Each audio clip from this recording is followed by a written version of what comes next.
Chapter 1. The Beginning.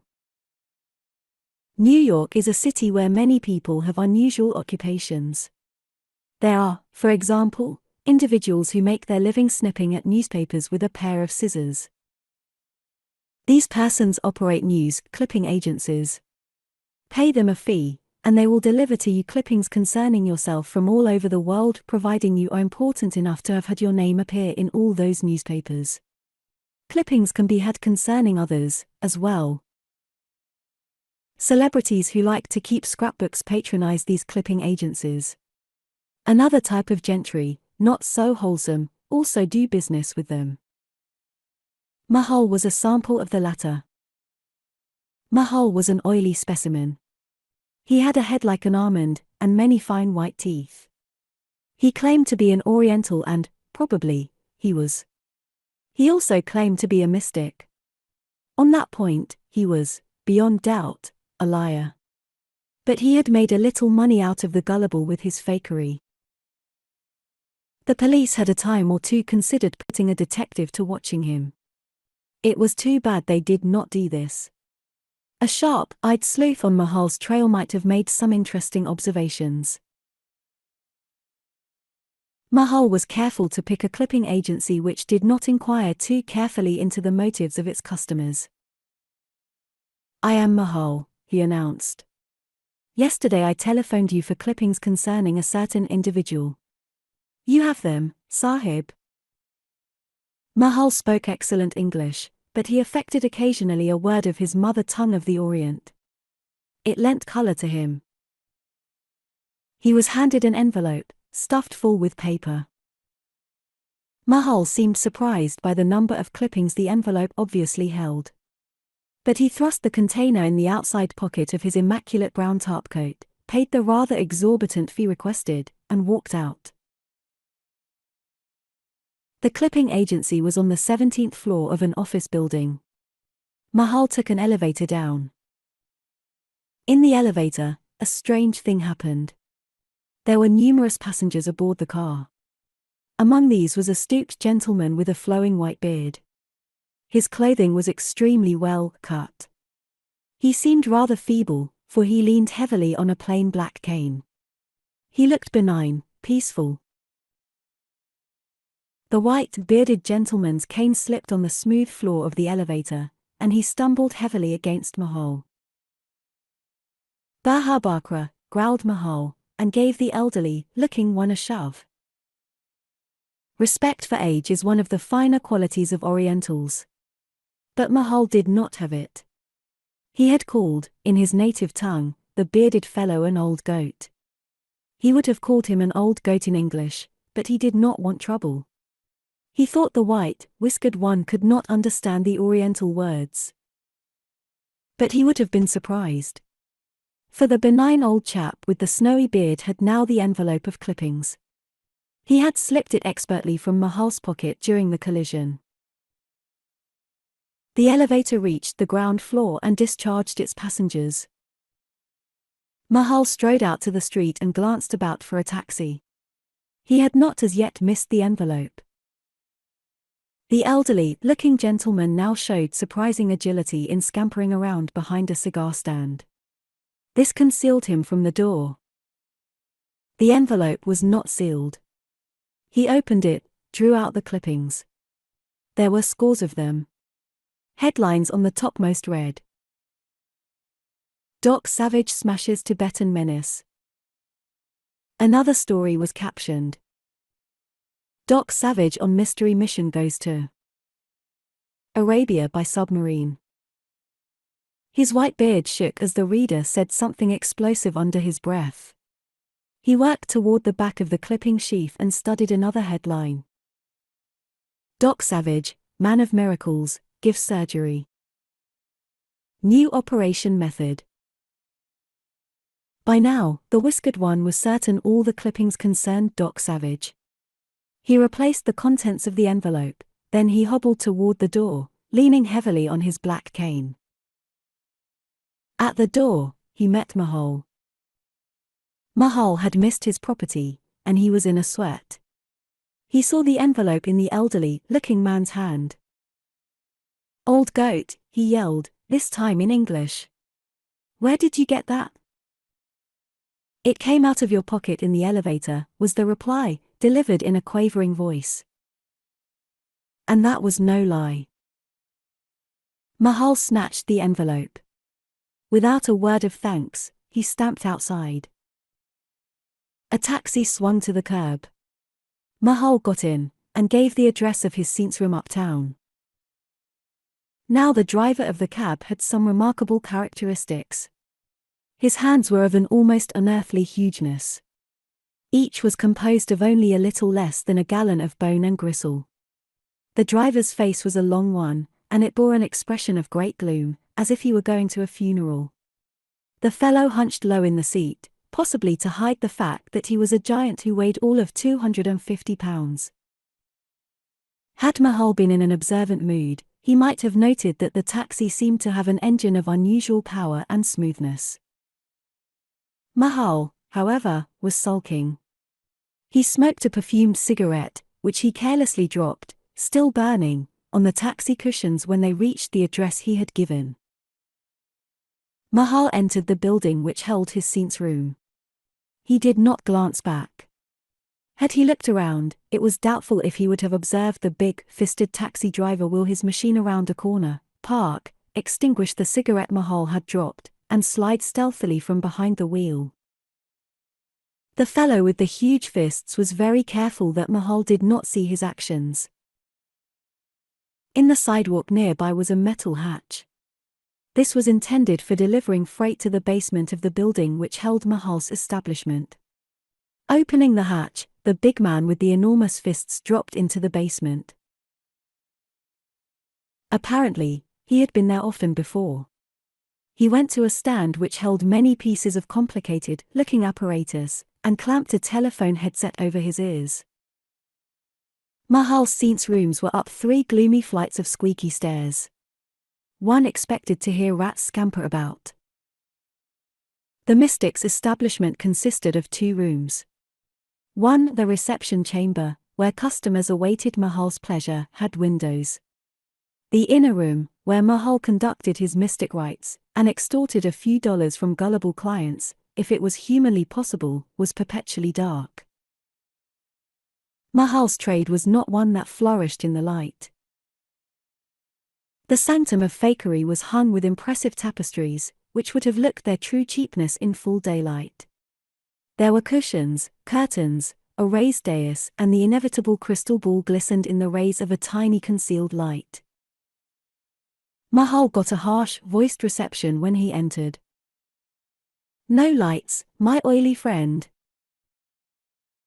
The snarl came from a spot beyond the dais. Even after Mahal's eyes became accustomed to the incense-drenched gloom, the speaker remained totally unseen. He was behind a curtain, and the voice was obviously a disguised one.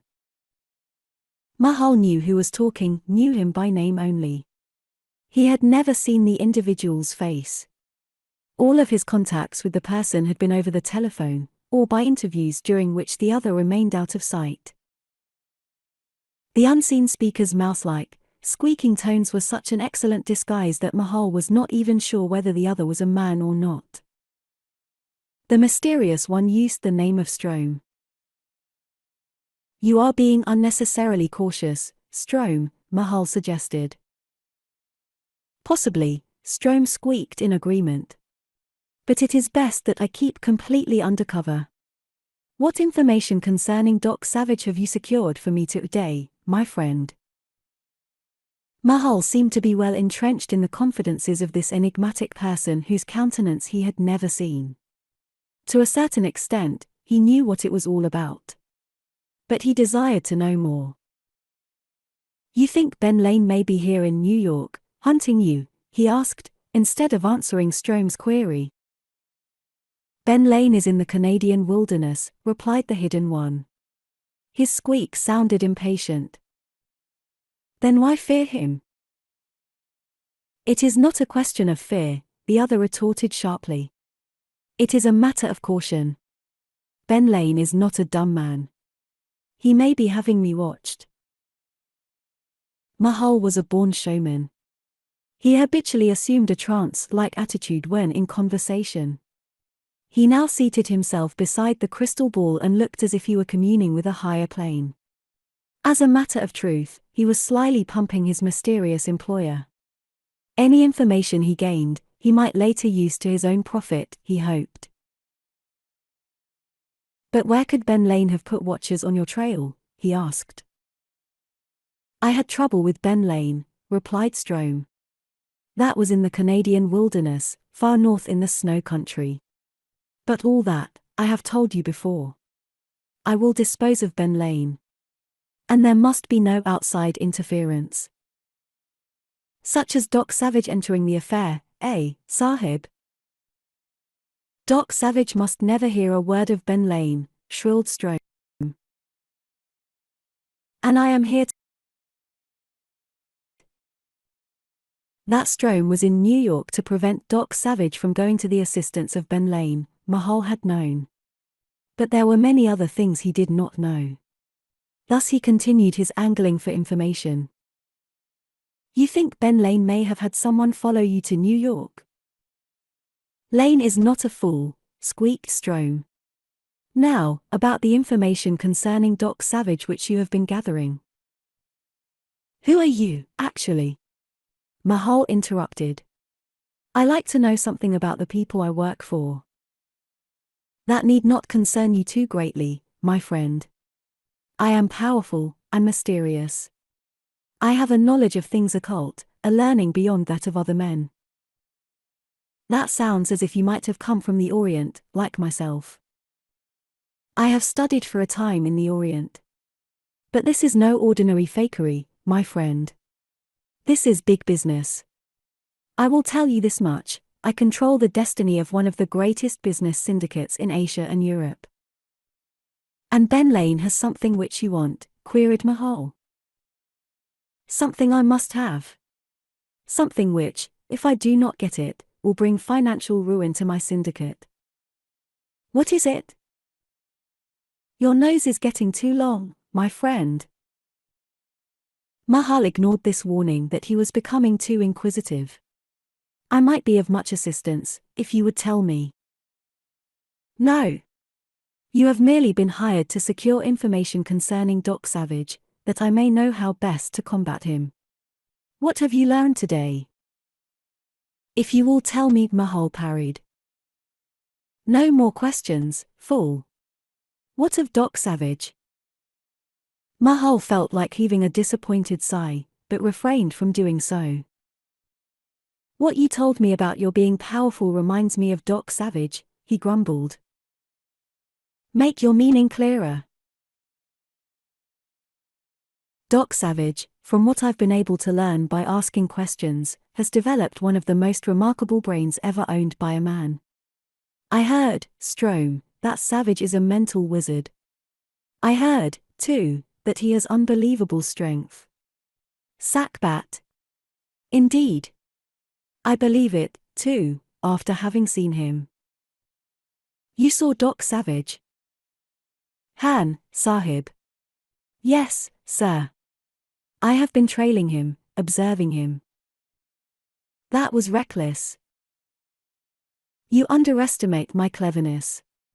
There is not a possibility that Doc Savage knew I was watching him. Strome, behind the curtain, was silent a bit, as if doubtful. You got the newspaper clippings, Mahal? Han, Sahib. Here they are. Mahal drew the envelope of clippings from his pocket and tossed it to the individual behind the curtain. A tiny light appeared, but did not illuminate Strome's face, much to Mahal's disgust. Strome riffled through the clippings. The full newspapers seem to think Doc Savage is a miracle man, came a disgusted squeak. Savage is what these Yankees call a big shot, said Mahal. What is his profession? Punishing Evalders all over the world. What? Strome seemed startled. I know it sounds strange, Mahal grunted. But that is straight. He goes around helping people out of trouble, and handing those outside the law what he believes they deserve. This information did not seem to set well with Strome. Squeaking sounds of rage came from behind the curtain. "If you are what Savage considers a wrongdoer, you'll have trouble with the bronze man," Mahal declared. "Doc Savage looks like a giant made out of bronze. And, Sahib, you never saw such muscles." Strome studied the contents of the envelope. "There is a clipping here which says Doc Savage has some mysterious source of fabulous wealth. He must have. He has built free hospitals which cost millions, and seems always to have plenty of money. That is bad. Benlanium may want financial aid from Doc Savage, as well as help in combating me." "Savage is a tough customer," Mahal put forth. "I like worthy foes." While Strome continued reading, there was to be heard only the crinkling of the clippings and an occasional blare of an automobile horn from the street outside. Strome spoke finally, and his squeaking voice sounded slightly uneasy. "You are sure Doc Savage did not learn you were observing him?" "Positive, Sahib," insisted Mahal. "It is well. I do not want Savage put on his guard." Mahal detected a hidden meaning in this. "What do you mean?" "I have already taken measures to dispose of this Doc Savage." "But how did you know where to locate him?" "From your previous reports, my friend." Mahal shivered slightly. "I hope there is no slip, Sahib. What are these measures you have taken?" "That," said Strome sharply, "is my own affair." Chapter 2. The Bronze Man. Mahal would have been somewhat less certain of himself could he have stood at a designated spot on the Hudson River waterfront at that moment. What occurred there would have been a shock to the wily Farker. The Hudson's banks here were lined with piers and warehouses.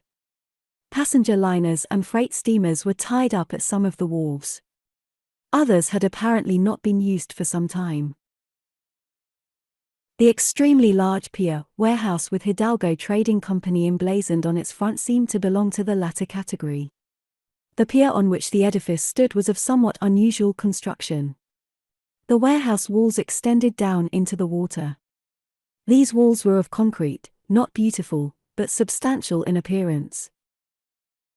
Had anyone been offered an opportunity to measure those walls, they would have been found to be several feet thick, and reinforced with a mesh of stout steel beams. They were virtually bomb-proof. There were no windows in the building. The innocent-looking roof was as substantial as the walls. This Hidalgo Trading Company warehouse was little less than a gigantic vault. A roadster drove up and stopped before the huge steel doors at the shoreward end of the building. The big engine of the roadster was almost noiseless under its long, sambar-colored hood. The driver was the white, bearded gentleman who had temporarily relieved Mahal of his envelope of newspaper clippings. Apparently, he was expected, for the ponderous metal warehouse doors slid open, and an instant after the roadster rumbled inside, they closed again.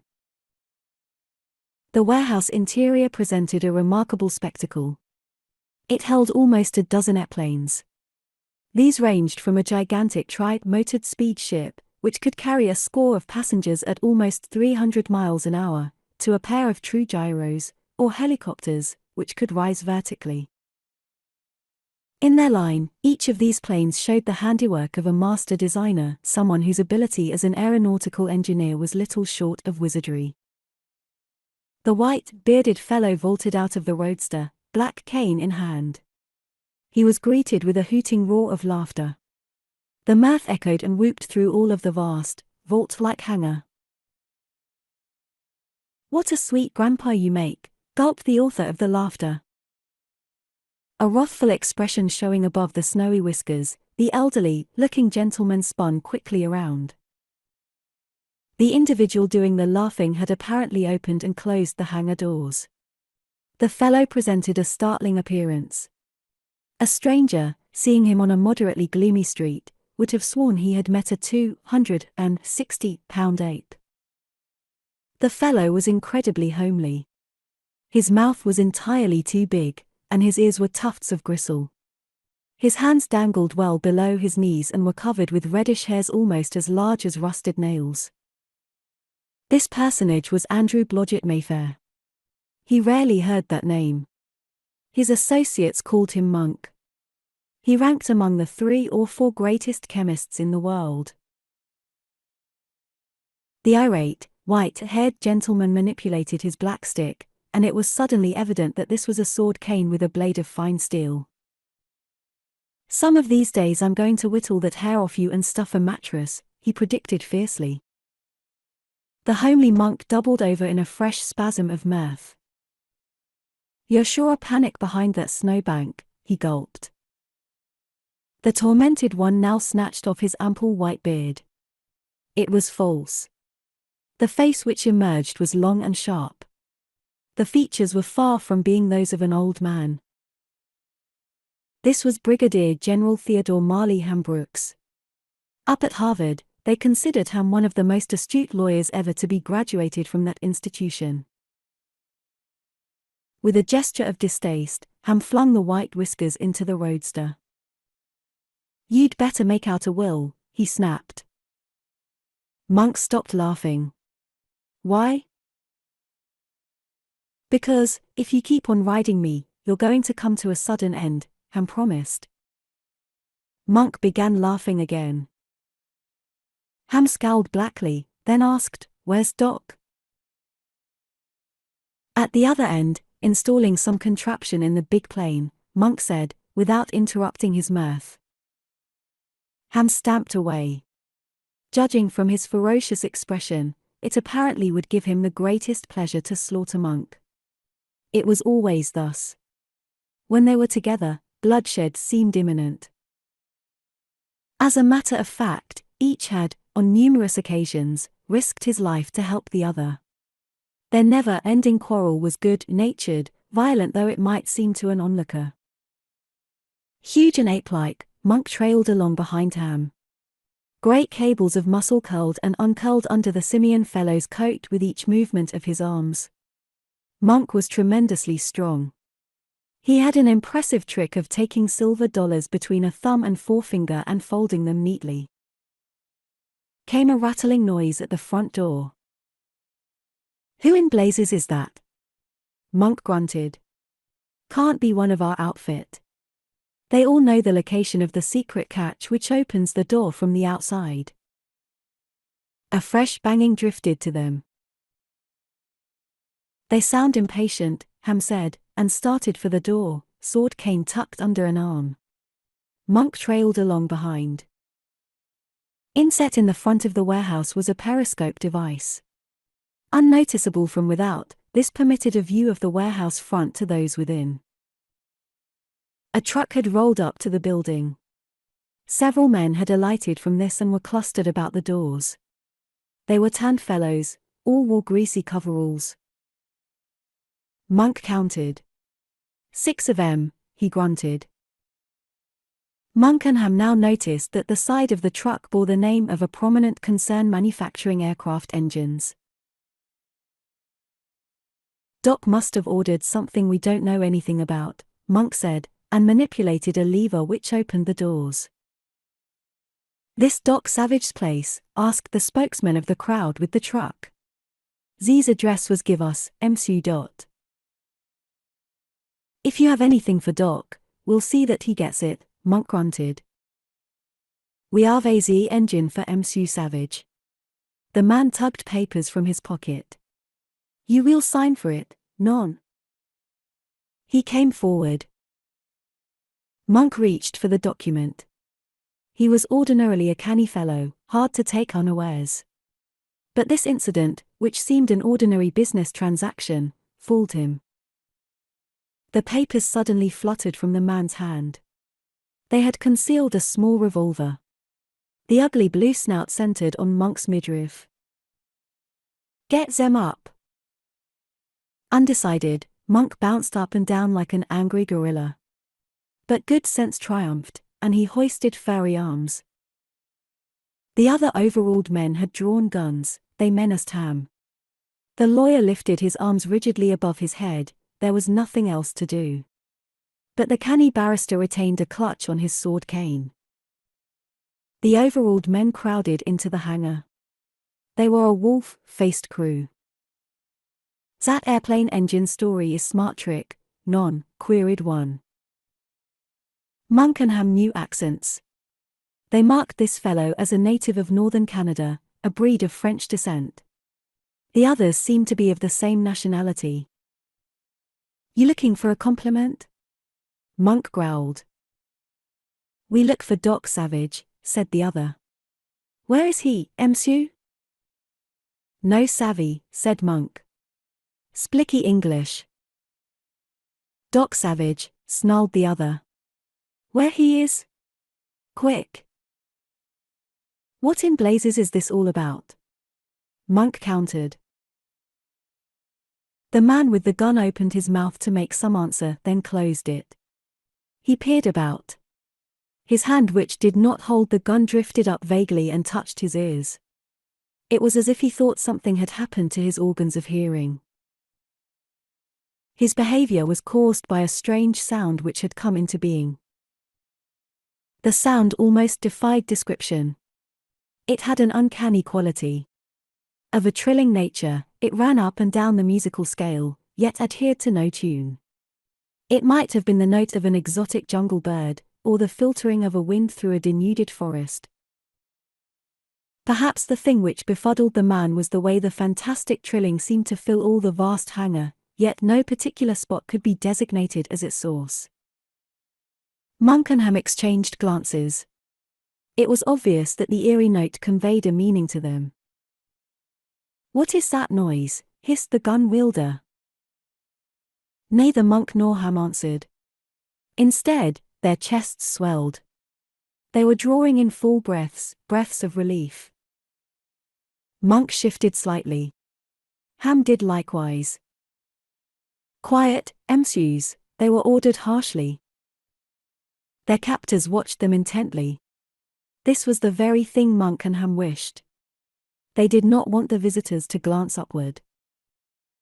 A crisscross maze of great steel girders supported the heavy roof. Through these girders a great bronze figure was swinging. At one place, the girders were many feet apart. The bronze man spanned this space with a leap which showed an almost fabulous strength and agility. Tendons cabling his hands and neck resembled bundled piano wires, bronze-coated. Making scarcely more noise than drifting smoke, he neared a point above the overruled men. He crouched there like a gigantic cat. The bronze of his hair was slightly darker than that of his skin, and was like a metallic skullcap. Many features about this giant man of metal were arresting. His eyes, for instance, were strange.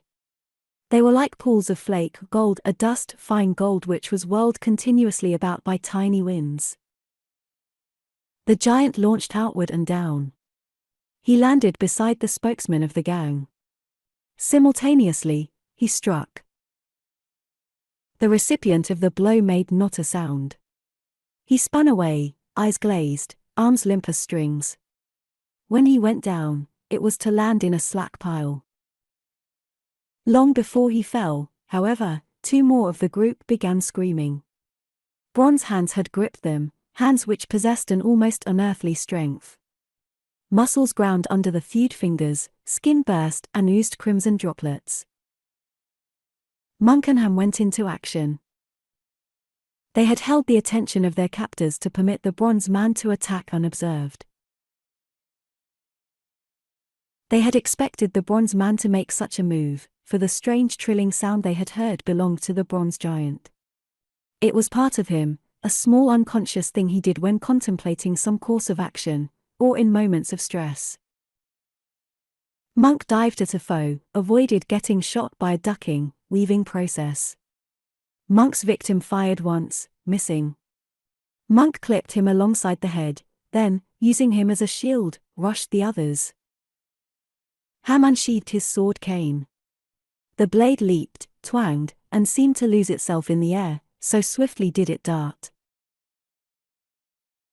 A man squawked, grasping a tiny cut in one cheek which the blade had opened. Then the fellow sank down on his knees. He seemed to go to sleep, and toppled forward on his face. The tip of Ham's sword cane was coated with a drug which brought instant unconsciousness. An overawed raider stumbled clear of the melee. He took deliberate aim at Ham. He was gripping a double-action revolver. The hammer started its backward march. The Herculean man of bronze seemed to materialize beside the gunman. His palm clamped over the gun, stopping the falling hammer. He twisted, got the weapon in his own grasp. Then he laid a hand alongside the man's face.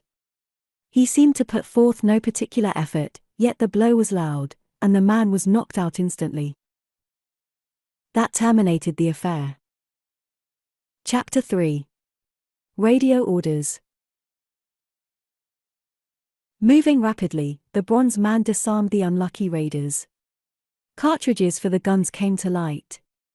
There were 3 blackjacks in their possession. Objects which received particular attention, however, were timetables and stubs of railway tickets. These proved that the gang had recently come from the far northern portion of Canada.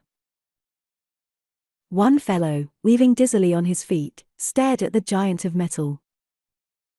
"Who is Yo?" he demanded vacantly. The big man of bronze did not answer. He propelled the captives into a corner. The terrible quality of his strength was shown by the way in which the men were pitched about by his apparently effortless gestures. A striking phenomenon occurred. Each time the man of metal came near one of the others, he appeared to grow in stature. This was due to the fact that, although he was a giant in size, his sinews were developed with such general thoroughness that his proportions were entirely symmetrical. His build was such that, at a distance, he seemed no larger than other men. The prisoners peered at him as though they were having a bad dream. Monk, enjoying their discomfiture, grinned from ear to ear. "Know who this big fellow is?" he demanded. "Non," muttered a man. Monk paused to get the proper spectacular effect, then, "Doc Savage," he called. "He's the man you wanted to meet." Doc Savage, man of bronze, eyed the assortment of captives. "What did you want with me?" he queried. Doc Savage's voice was remarkable for its qualities of tone. Neither loud, nor distinctly emphatic, the voice conveyed an impression of restrained power. "Non," muttered the other, lying, "we not want yo dot." "Your words carried to me, at the rear of the hangar," Doc told him. "You asked for me." The reply was a stubborn, "Non." Doc turned upon the lawyer, Ham. "What did you learn today?" he asked. Ham sheathed his sword cane. "This fellow, Mahal, is getting information about you, document." Doc Savage commented nothing. His unusually regular bronze features did not change expression. "Mahal went to a newspaper clipping agency," Ham continued. "He got an envelope of clippings. I managed to lift it from his pocket, inspect them, then return them. All of the items were about you, document." "This is the 5th day he has been snooping around," said Doc Savage. Had he heard these words, Mahal would have been shocked. He had been investigating Doc Savage for exactly 5 days, thinking all the while that his doings were unobserved. Mahal's mistake was one made by other men in the past. He had underestimated Doc Savage's ability and power of observation. Little escaped his weirdly golden eyes. Mahal had not been shadowing Doc Savage an hour, before the bronze man was aware of it. "Any idea why Mahal is securing information about us?" queried Doc. "No," Ham replied. "It's probably for no good reason, though. I investigated this Mahal. He's a shady character, a fake mystic. You know the kind of a racket they pull. They get hold of some sap and persuade him to make an offering to the spirits to bring good luck. The fake mystics pocket the offerings. Rennie is still on his trail? Doc questioned. Ham nodded. He sure is. Mahal got in a taxi that Rennie was driving. I got a glimpse of Rennie's big hands as the machine pulled away from the clipping agency. Doc Savage had not seemed to be watching the captives during this conversation. That he had been scrutinizing them, however, was evident from his next words. These fellows are connected with this Mahal affair, he said. Ham was puzzled. How do you figure that? They looked uneasy when his name was mentioned, Doc replied. Doc Savage had many enemies. By the very nature of the strange purpose to which he had dedicated his life, it could not be otherwise. Any individual outside the law, in the remotest corners of the world, was a potential foe. For Doc Savage traveled to the ends of the earth in his work of punishing evildoers, righting wrongs, and helping those in trouble. Doc Savage had 5 associates, 5 men who aided him in his work. Each of these was a master of some profession. Monk, the homely chemist, was one. Ham, probably the most astute lawyer Harvard had ever turned out, was another. Rennie, the man with the enormous fists, was one of the 5. Rennie was an engineer whose name was known in many lands. Love of adventure bound these men to Doc Savage, that and an admiration for the bronze man's abilities which never ceased to grow. Monk indicated the prisoners. What'll we do with these beauties? Make them talk, Doc replied. There was something about the bronze man's words, perhaps it was the absolute absence of any emphasis, which sent a shiver over the little group in the corner. The huge trite-motored speed plane stood well back in the warehouse hangar. From its cabin a shrill, whining note came. Doc Savage glided to the plane. There was a leonine ease, a flashing speed in his movements. The speed ship's cabin held many instruments. The whining note was coming from a radio receiver. Doc clicked switches which set a radio telephone transmitter into operation. All right, he said into the microphone. The voice which came out of the loud speaker sounded not unlike a lion's roaring. Rennie reporting, Doc, it said. I'm talking from the radio apparatus in the cab. What have you learned? Doc asked. I installed a dictograph in Mahal's joint, Rennie explained over the radio.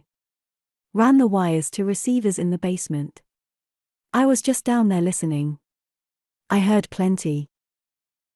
Mahal talked to someone? Yep. To somebody with a squeaky voice, called Strom. They're framing up on us, document. The bronze man's features did not alter expression at this. He was not particularly surprised. When strange men began to dog his footsteps, it usually meant trouble. It was that fact which had moved him to set his men to watching Mahal. The sinister activities of Mahal had been an omen of danger to come. The career of Doc Savage would have ended long ago, had the bronze man not formed a habit of keeping a jump ahead of the most wily foes. Keep an eye open, Doc, Rennie warned, over the radio. From what I overheard, Mahal has sent men to get you. They're here, Doc said into the microphone. We've got them. Holy cow, ejaculated Rennie. What did you hear, Rennie? Doc queried. A fairly complete story. Rennie summarized briefly. It seems that a man named Benlanium, now in the Canadian wilderness, has something which a sinister individual, who calls himself Strom, wants. Strom is afraid Benlanium will appeal to you for help, document. He came to New York to prevent your aiding the man. Mahal was hired to check up on you. The fellows who just attacked us here at the hangar seem to be natives of northern Canada, Doc stated. That checks with what you have heard. They're Strom's men, all right. What do you want me to do? Bring Mahal and Strom here. You bet. Rennie's roar sounded delighted. Do not tackle it alone. I'll send Johnny and Long Tom to aid you. I can manage it alone. Wait for Johnny and Long Tom. Okay, Rennie grumbled. Doc Savage had radio apparatus installed at numerous points. All of the sets operated on the same wavelength. Thus it was possible to carry on conversation with the facility of a party telephone line. Long Tom, Johnny. Doc called into the microphone. Johnny speaking, answered a rather scholastic voice from the loudspeaker. Doc gave the address of Mahal's establishment. You fellows had better drop up there and help Rennie, he directed. Are you at the office? No, said Johnny. I'm in my car, driving up Lower Broadway. Long Tom, Doc called. Long Tom. Long Tom. He was seeking to raise the other member of his group of 5 aides. There was no response. Long Tom is possibly working in the laboratory in your office, Doc, Johnny said. If he's there, he'll be so interested in what he's doing that he couldn't hear thunder. That's right, Doc agreed.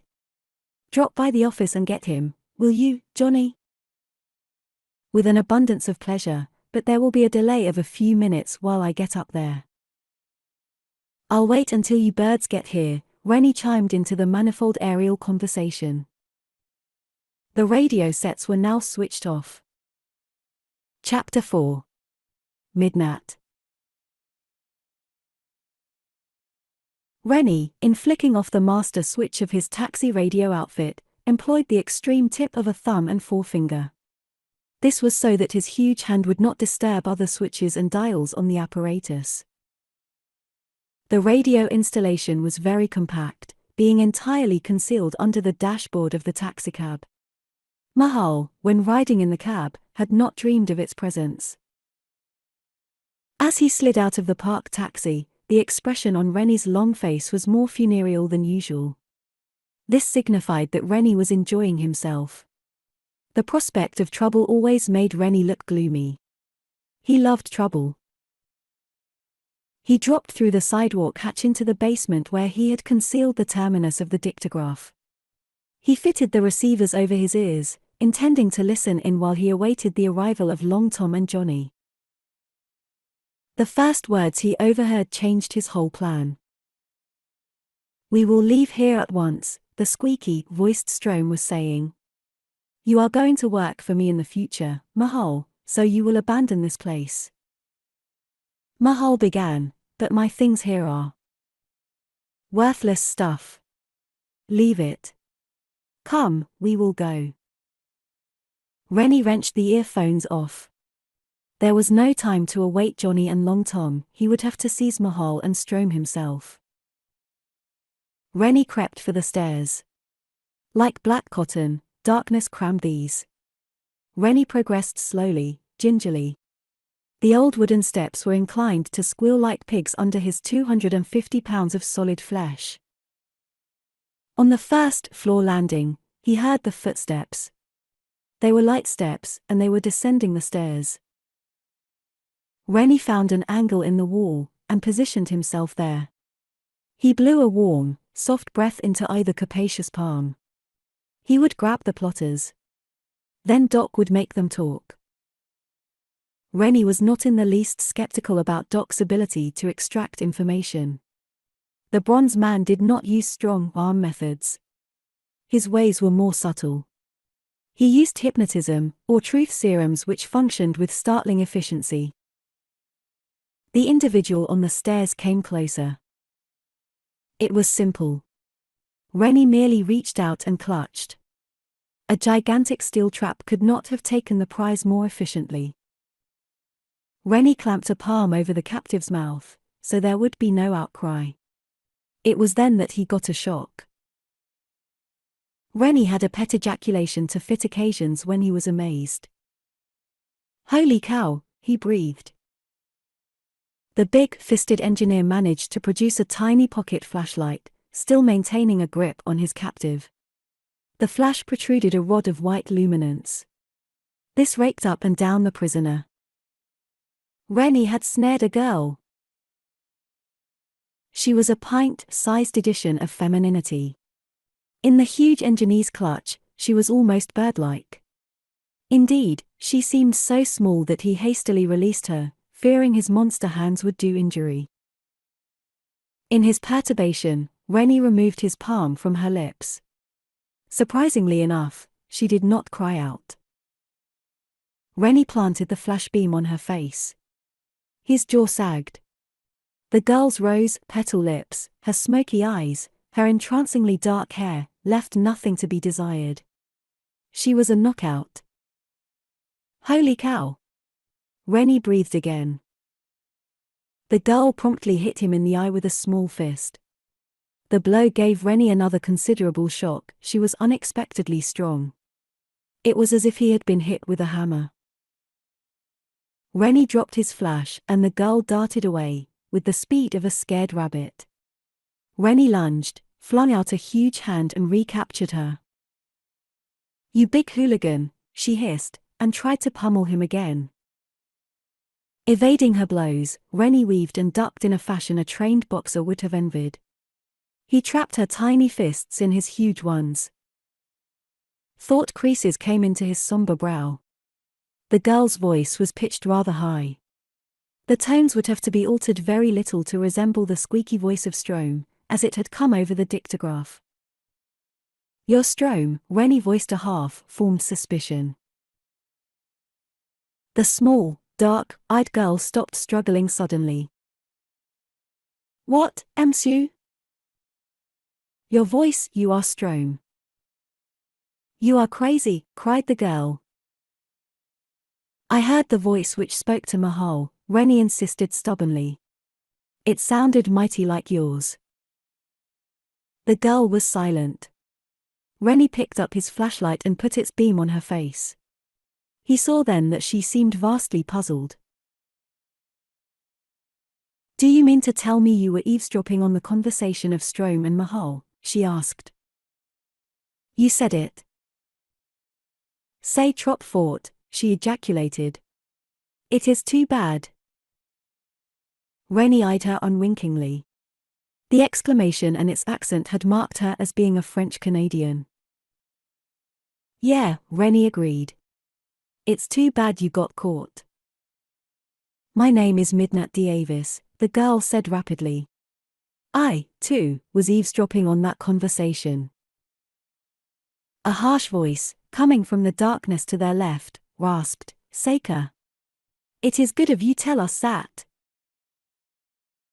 Rennie, in his associations with Doc Savage, had walked much in the shadow of danger.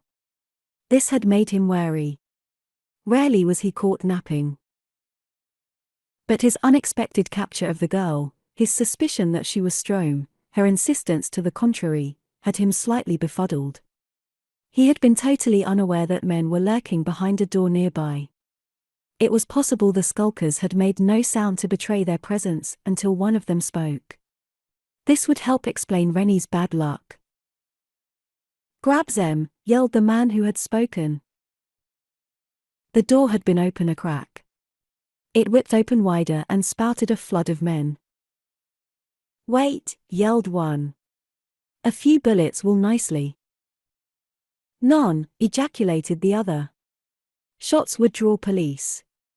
With knives is a better way." If Rennie held any delusion about the intent of the attackers, the words enlightened him. "Beat it," he rumbled at the girl. "Vamoose."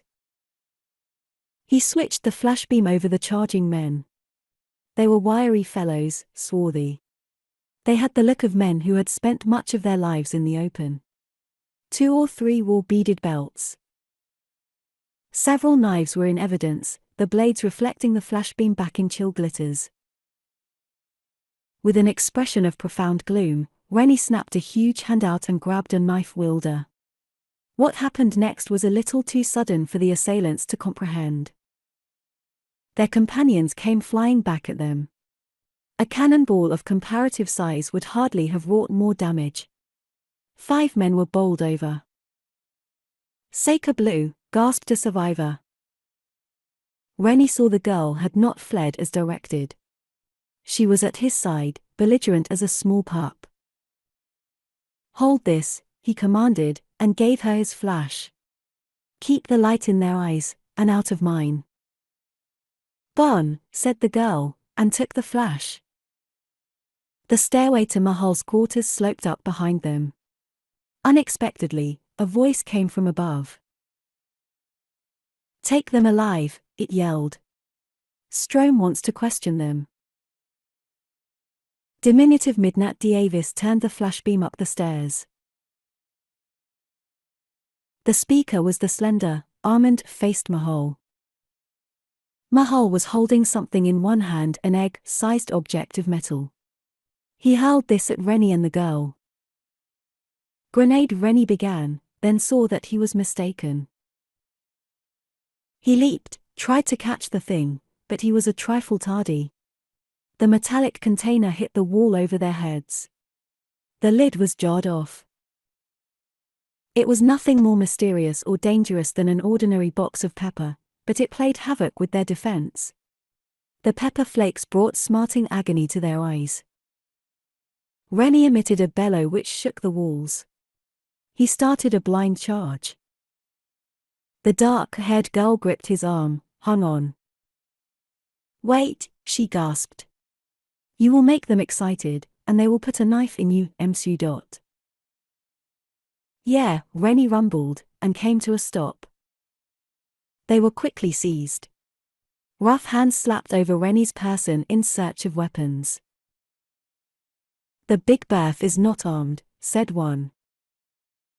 Bring him upstairs, Sahibs, Mahal commanded. One of you go to the street to see if the noise drew the police. Obeying the command, a swarthy man scampered away. Many hands leached upon them. Rennie and the girl were propelled up the stairway. Their captors pushed them across Mahal's waiting room and into the sanctum of fakery. Rennie peered about in search of Strome. His gaze fixed on a curtain which spanned an end of the chamber. Strome's voice squeaked from behind the hanging. Who are these two? He demanded. Evidently he had a peephole in the curtain which was too small to be discerned. Mahal glared at Rennie and the young woman. The other men also looked them over. Then they all exchanged blank glances. No one here seems to know them, Sahib, said Mahal. You, with the big fists. Strome gritted from his concealment. Who are you? What's your guess?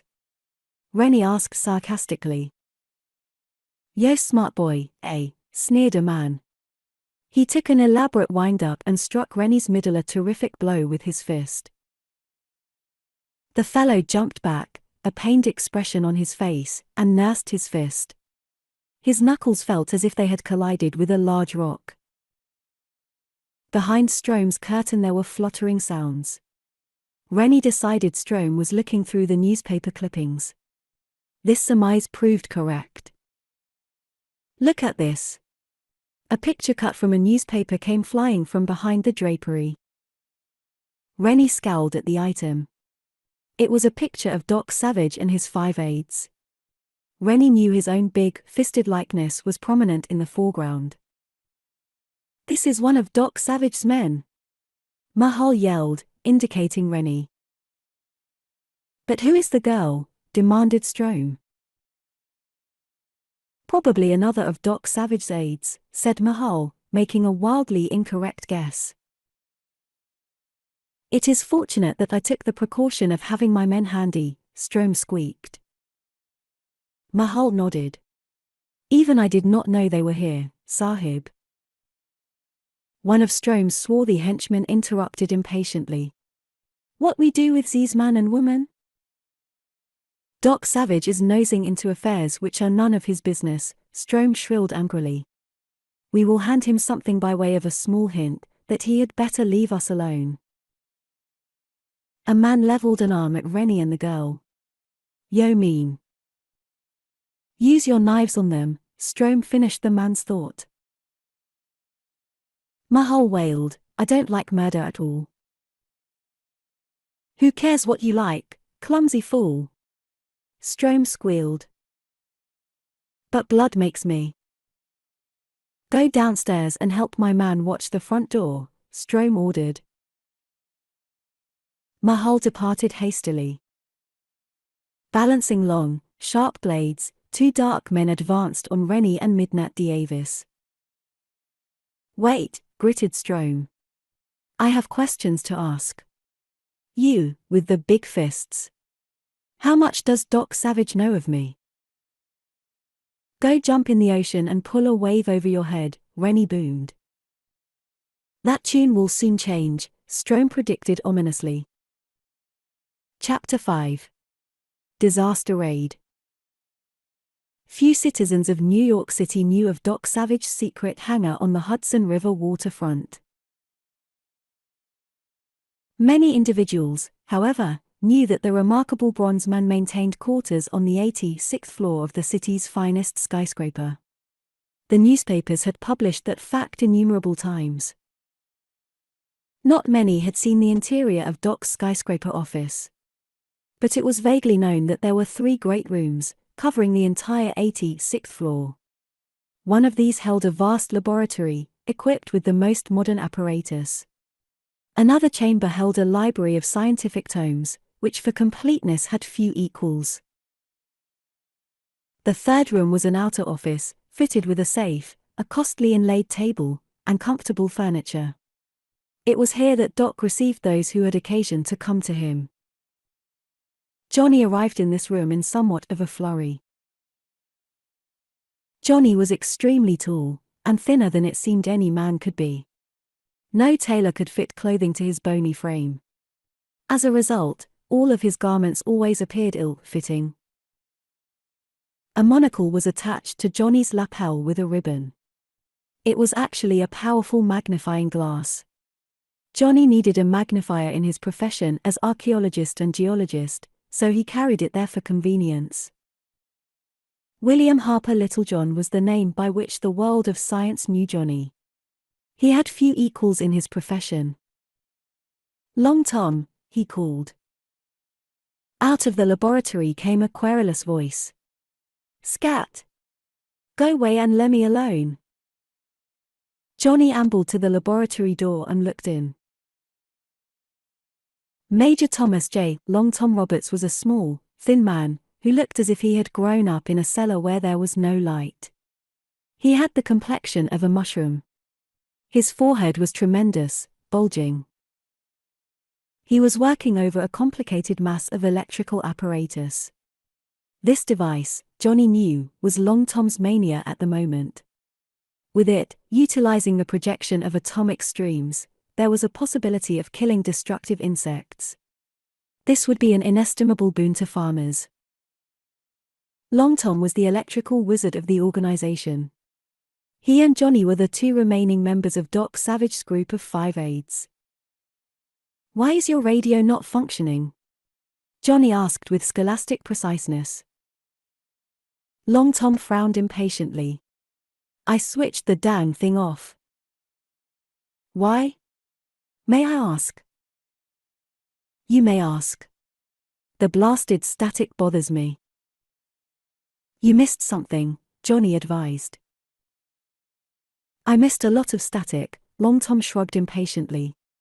"Listen, you ex-college professors may not need peace and quiet to look at your rocks and prehistoric relics, but a guy like me needs a lot of it. If you haven't any rushing business, clear out." "Rennie seems to have become embroiled in a predicament," Johnny remarked. "Predicament?"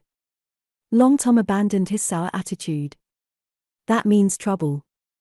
Why didn't you say so?" Trouble was the one thing which would draw Long Tom away from his electrical experiments. The 2 men rushed from the office, locking the door behind them. They entered a private elevator, in which Johnny had come up. This was used only by Doc Savage and his associates. Down, and out on the street, they entered Johnny's car, a coupe inexpensive enough to attract no attention. Johnny maneuvered the machine into traffic. Long Tom stamped his feet on the floorboards. His shoes were shiny, new. "I don't think a lot of these new shoes," he complained. "They're stiff." Johnny eyed his own pedal extremities. These also were shod in new footgear. "You should lament," he said dryly. "The foot vestments cost you exactly nothing." Doc furnished them, Long Tom agreed. He had special shoes made for the whole gang, including himself. "An enigma," Johnny commented. "A what?" "Oh, you mean you don't savvy why he did that?" "Neither do I. But he probably had a reason." "Sagacity usually motivates Doc's operations," Johnny agreed. "They're good shoes." Long Tom eyed his feet. "But I like old cases for my dogs."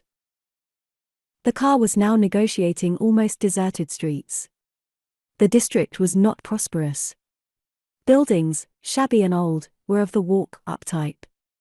Dirty, uncurtained windows advertised many vacancies.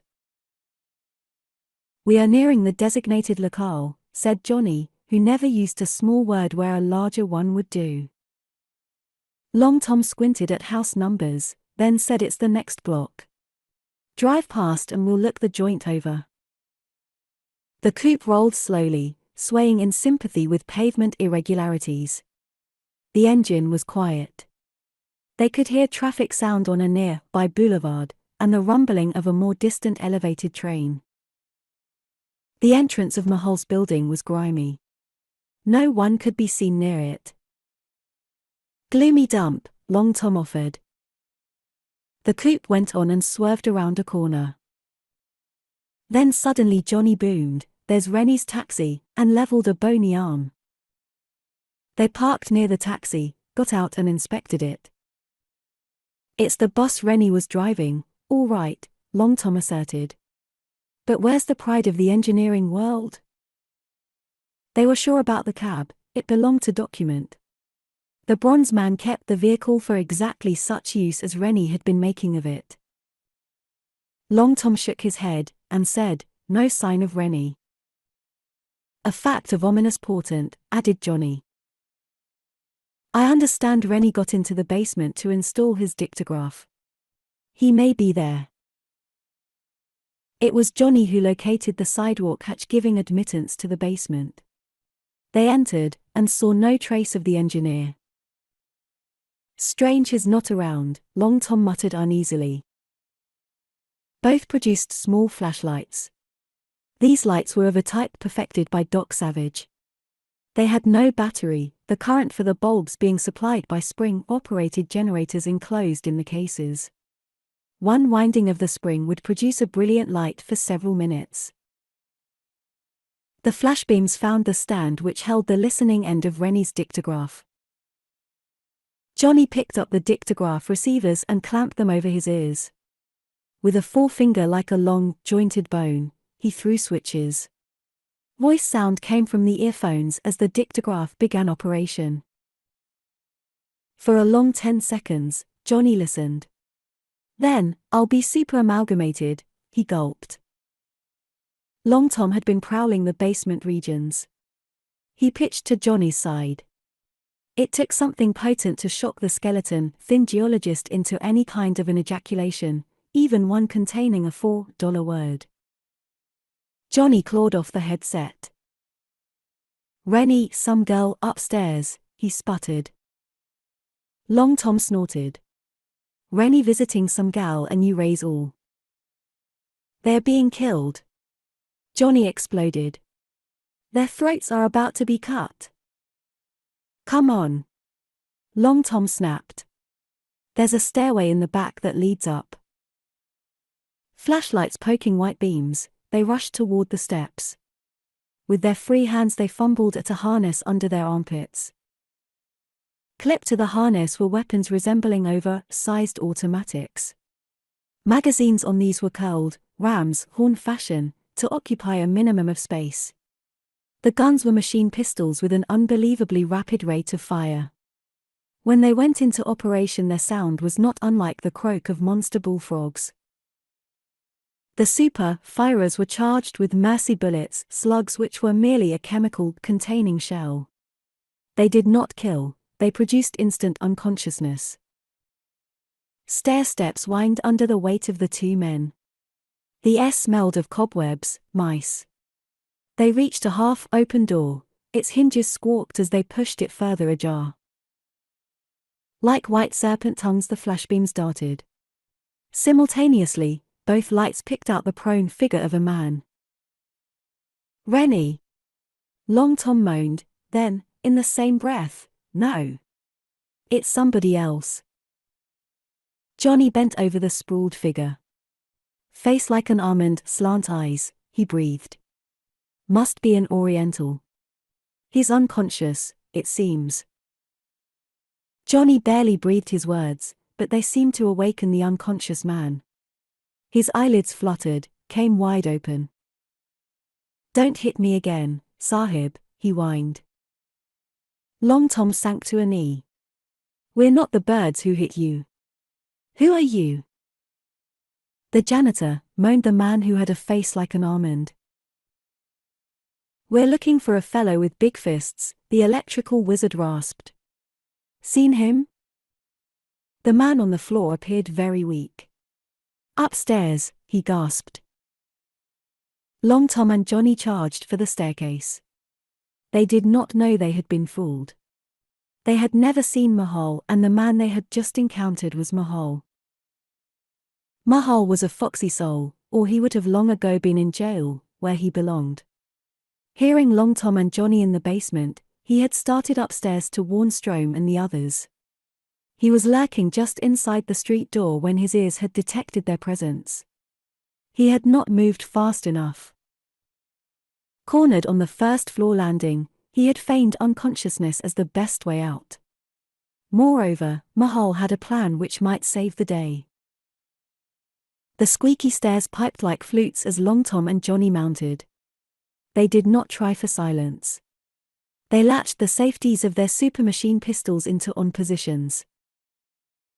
Yells and startled oaths volleyed down from the upper regions. Prominent was Strome's squeaky voice. "The voice that needs grease in belongs to the chief," rapped Johnny, for once forgetting his big words. Johnny had evidently heard Strome over the dictograph. Below them, Mahal yelled loudly. "Strome, retreat to my inner room." Long Tom jerked to a stop, pointed his super-firer in the direction of Mahal's voice. "That rat pulled a fast one," he grated. His gun emitted a deafening, baying noise. But Mahal had cannily stepped to shelter after shouting. The storm of mercy bullets missed him. "To my inner room, Strome," he bellowed again. Long Tom and Johnny continued their rush.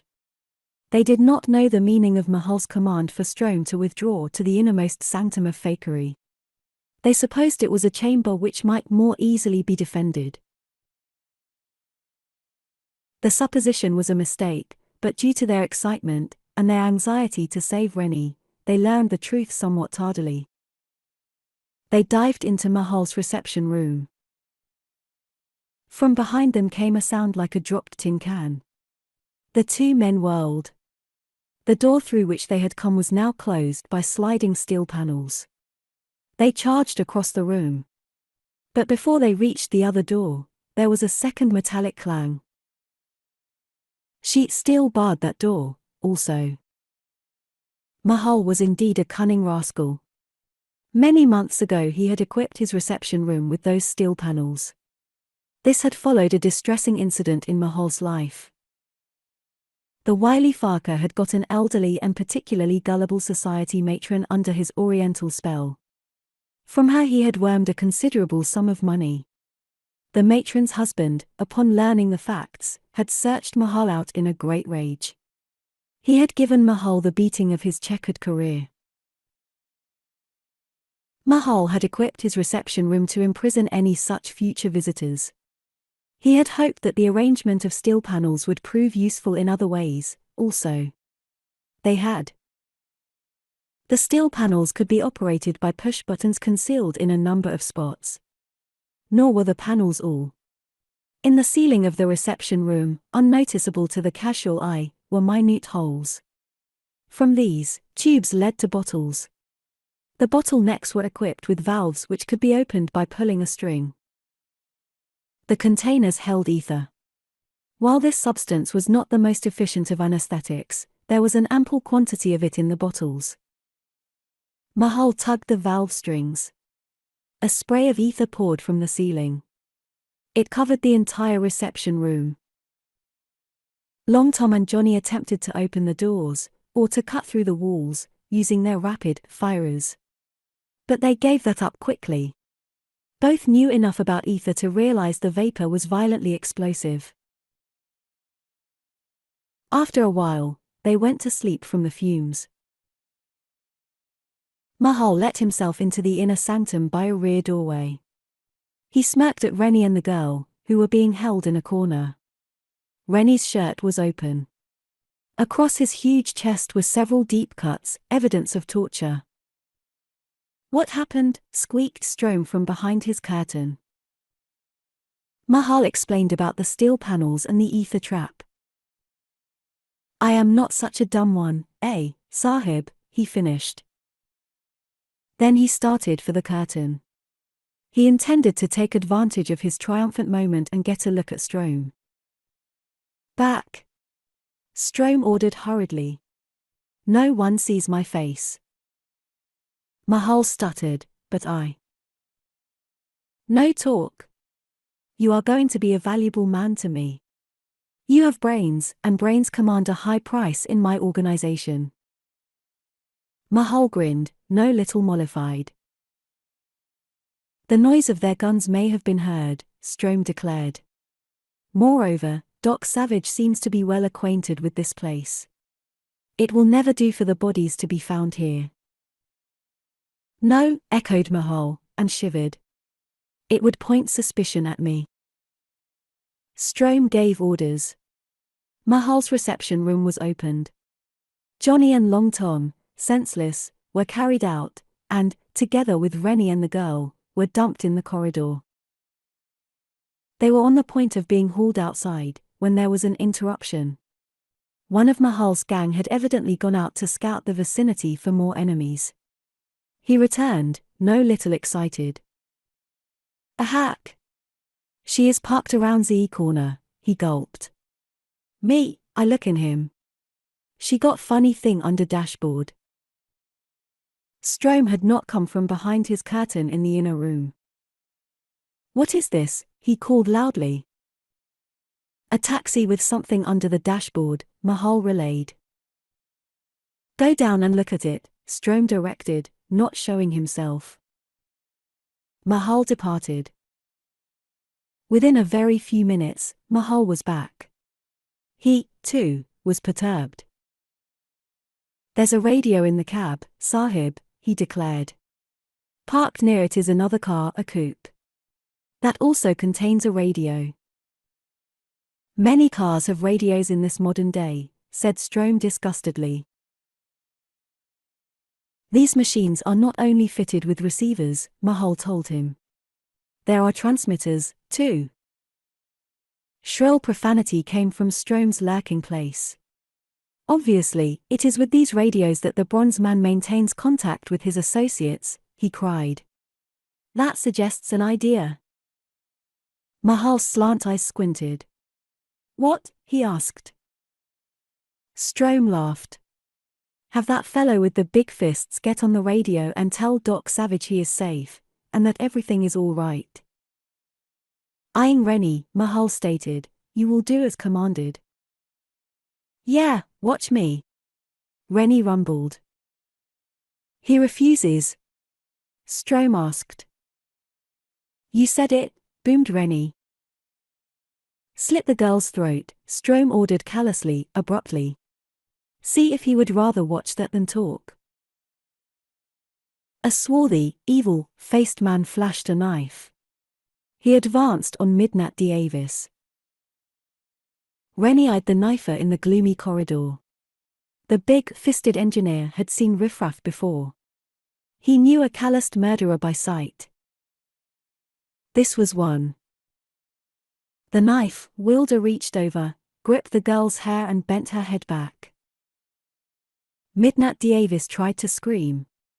A grimy palm over her lips prevented that. Her throat muscles writhed, convulsed, her face grew noticeably whiter. Rennie's forehead became damp. "Wait," he growled. "I'll tell Doc whatever you say." He was conducted down to the car. One wrong word, any attempt to accent certain words to convey a secret message, and the girl will be killed, one of Strome's men warned him. Rennie switched on the transmitter.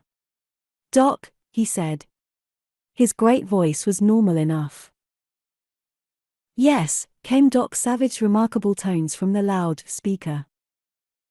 "We're okay," Rennie stated. "Did you get the prisoners?" Doc queried. "Yes." "Bring them to the hangar." "Okay." "Tell him," a man hissed in Rennie's ear, "that it may be some time before you arrive." Rennie relayed this to Doc, as commanded. "Make it as soon as you can," Doc suggested. This terminated the forced radio conversation. Rennie was conducted back to the corridor outside Mahal's office. Strome was still behind his drapery. He cackled shrill laughter when told that Rennie had complied exactly with his orders, and the sound was hollow, muffled by the curtains. "Take them out on Long Island," he squeaked. "Question them thoroughly to see what that savage knows of me. Then dispose of them in some ditch." The knifeman leered. "Yo mean for me to?" "Use your blade, my friend," Strome called from the inner sanctum. "Murder!" Mahal gulped. "I don't want to go along." "Then stay here with me," Strome squeaked. The bad news seemed to have sapped Rennie's strength. He sank to a sitting position on the corridor floor. His huge hand, smeared with crimson from his own wound, came to rest on the carpet. The hand moved slightly. It shifted again, most carefully. No one chanced to note Rennie's act. The big-fisted engineer was kicked to his feet. He and the girl were forced to walk down the rear stairs. Men carried the still unconscious Johnny and Long Tom. 2 touring cars were parked in an alley, their curtains up. This fact would not attract attention, since it was a spring day and not too warm. The captives were loaded into the cars, and these, in turn, rolled out into traffic. Thanks to the curtains, no pedestrians noticed the 4 figures huddled on the floorboards. Strome, the mysterious one, and Mahal were the only ones left behind, and they soon departed on some errand of shady portent. Chapter 6. Ben Lane, Mystery Man. In the warehouse hangar on the Hudson River, Doc Savage moved away from the radio equipment in the big speed plane. There had been nothing in Rennie's words to warn the bronze man of trouble. The giant man of metal was a man of many capabilities, but he was no clairvoyant. Nor did he have any nebulous sixth sense. Doc had no way of knowing that Rennie, Long Tom and Johnny were in deadly peril. The prisoners still huddled in a corner of a hangar. They were a dispirited crew. Monk and Ham guarded them. It was a simple task. Monk rocked on his heels and eyed his new shoes. "I feel all dressed up," he said. "You'd look all dressed up with nothing on at all," Ham offered waspishly. "All dressed up for the zoo. Mother Nature sure gave you a fur coat." Ham was still smarting because Monk had derided his white whisker disguise. Monk ignored the insult. "I notice you are wearing a new pair of kicks, too," he said. "Doc's suggestion," Ham said shortly. "Sure. I know. He gave me mine." "I wish somebody'd give you poison," Ham said unkindly. They interrupted their squabble to eye Doc Savage as he approached. "That was Rennie on the radio?" Monk queried. Doc nodded. It was. He said they had made their capture. Then they're safe. So he said. The dapper Ham jabbed his sword cane in the direction of the prisoners. How are you gonna make them talk? He asked. Instead of replying, Doc Savage studied the overawed men intently. His strange, gold eyes rested on each with a rock-like immobility. Monk and Ham looked on. They had often seen the bronze man do uncanny things with his eyes. Hence, while what now happened was not unexpected to them, it was highly interesting. Doc's unusual ability never failed to fascinate them. At first, the captives returned Doc's gaze truculently. They sneered. Then the fearsome quality of the golden eyes began taking effect. The sneers faded from uneasy lips. Hands began making nervous gestures. One man tried to look away.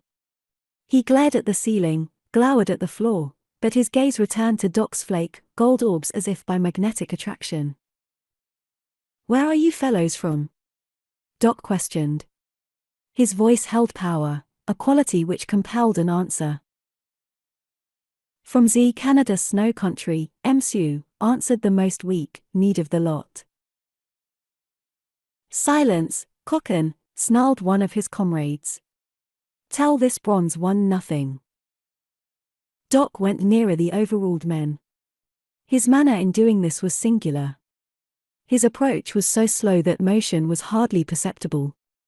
With an infinite sluggishness each foot lifted, came forward, and descended. The gang watched this. Their eyes began to protrude a little. Monk and Ham now ceased to watch Doc, for they did not want to come under the uncanny spell he was creating. Doc was using hypnotism. Since successful hypnosis is largely dependent upon fixing the attention of the subject, Doc was using exaggerated slow motion for his purpose. The overawed men began to acquire rapt expressions. This signified that the hypnotic spell was taking hold. One man in the group demonstrated that he knew something of hypnotism and how to break the weird grip of the golden eyes. Sacre bleu, he shrieked. Z's bronze man work black magic. Do not look at him. Some of his fellows started violently. A few looked away from document. Others seemed unable to do so. Cochons, squall-led the man. Dumb pigs. Look away from him. Doc came to a stop. The shouting had undone his efforts. He kept his eyes fixed on the group, and spoke to Monk and Ham. The bronze man's words were in a guttural, not unmusical language. The prisoners registered puzzlement. They had understood no word. Perhaps not a dozen men in the so-called civilized world could have comprehended the tongue which Doc had spoken. The words were those of a lost race, the speech of the ancient Mayan civilization of Central America. Doc and his men knew this prehistoric language. A strange tale backed their knowledge of it. They had learned the vernacular from survivors of the Mayan race who lived, lost to the world, in an inaccessible valley in remote Central American mountains. Few outside Doc's little group were aware of it, but this lost valley was the bronze man's source of fabulous wealth. The canyon held gold. It was the treasure lode of ancient Maya. The descendants of that race, now residents in the valley, mined the wealth. There was a powerful radio receiving set in the valley. When he needed funds, Doc had but to broadcast at a certain hour. A few days later, a gold-laden burro caravan would come out of the supposedly inaccessible spot. The cargo, usually running into the millions, was always deposited to Doc's account in a Central American bank. Monk blinked his little eyes when he heard the words. He walked away toward the rear of the hangar. But he was back shortly, and took a position near Doc, folded his arms and waited. The captives squirmed uneasily, apprehensive as to what was going to happen. All eyes suddenly fixed upon the hangar rear. Several jaws sank, astonished sighs escaped from lungs. They were seeing possibly the last thing they had expected. A pig had caused the furor. The pig was unique. A homelier specimen of the porker family had probably never been created. The animal had a lean body, a razor back, and legs as long as those of a dog's. The ears were phenomenal. They looked big enough to serve as wings. The pig ambled up with an almost comical dignity. Coming to a halt, the homely shote eyed the captives. The overawed men were in a highly nervous condition. What happened next gave them a tremendous shock. The pig seemingly began to speak. "Something you do not understand is to happen to you gentlemen," the pig apparently stated. Under very ordinary conditions the swarthy men would have survived the shock of hearing the pig talk to them. But their mental state was already upset. The loquacious shote was the last straw. One man gave way completely to superstitious terror. "These bronze one's eyes," he screeched. They drive us crazy." He sank down on the floor, hands clasped, trembling. Doc Savage lunged forward and gripped the frightened one. The fellow moaned as he felt the awful strength of the metallic hands. "Who sent you after me?" Doc demanded. The other almost strangled in his haste to answer. "Strome," he gulped. "Strome is sent us, Msu. "Who is Strome?" "We never see his face, Msu. We deal with him by telephone and letter only. Sometimes we go places where he meet us and we talk. But we not see him. Non. Strome is stay out of sight." "That sounds ridiculous," Doc advised, grimness in his expressive voice. "Oi, Msu," the other admitted. "But she is true. Strome is versly. He not show himself." "You are from northern Canada?" "Oi.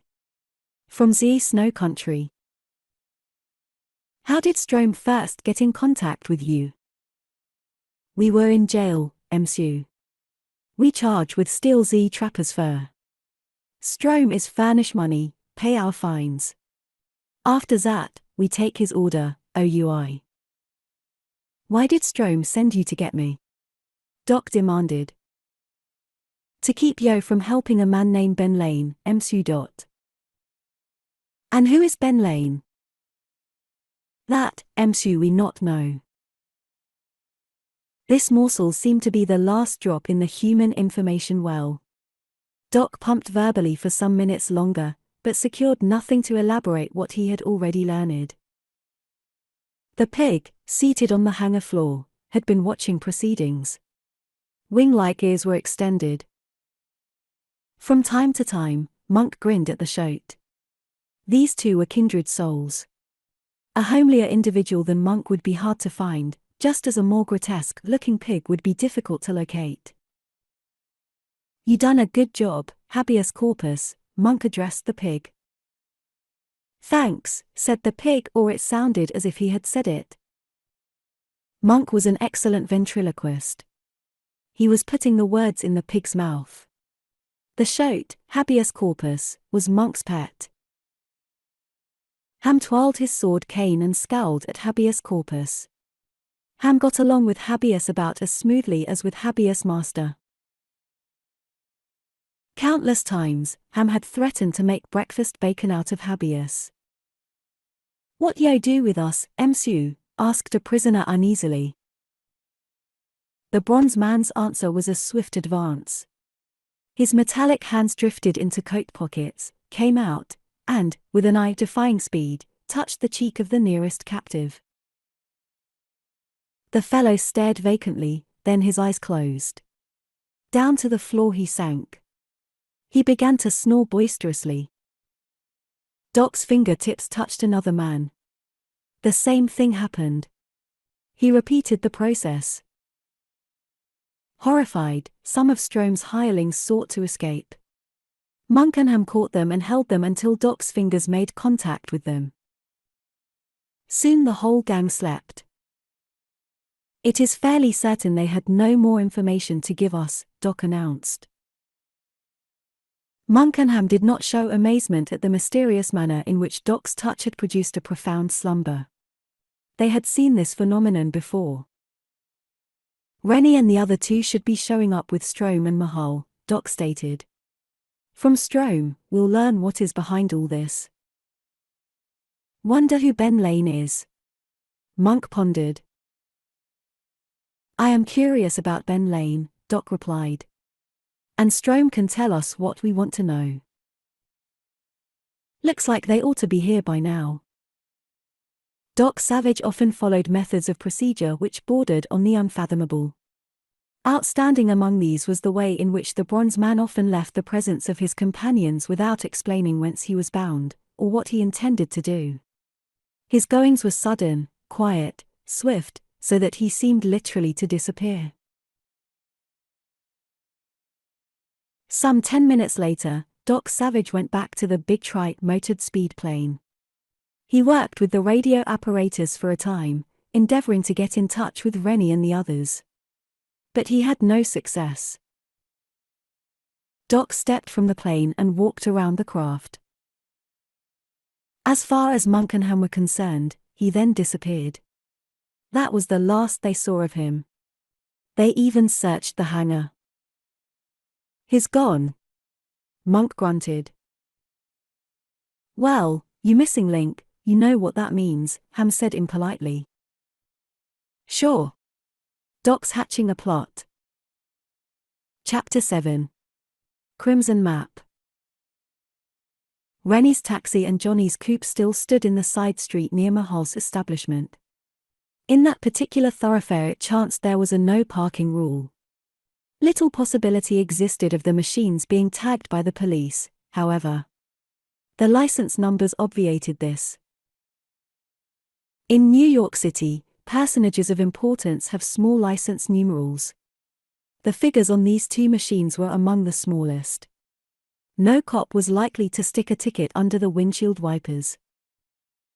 Few pedestrians trod this street, none at all at the moment. It was just as well. The striking appearance of the bronze man who suddenly showed himself in the thoroughfare would have drawn a crowd.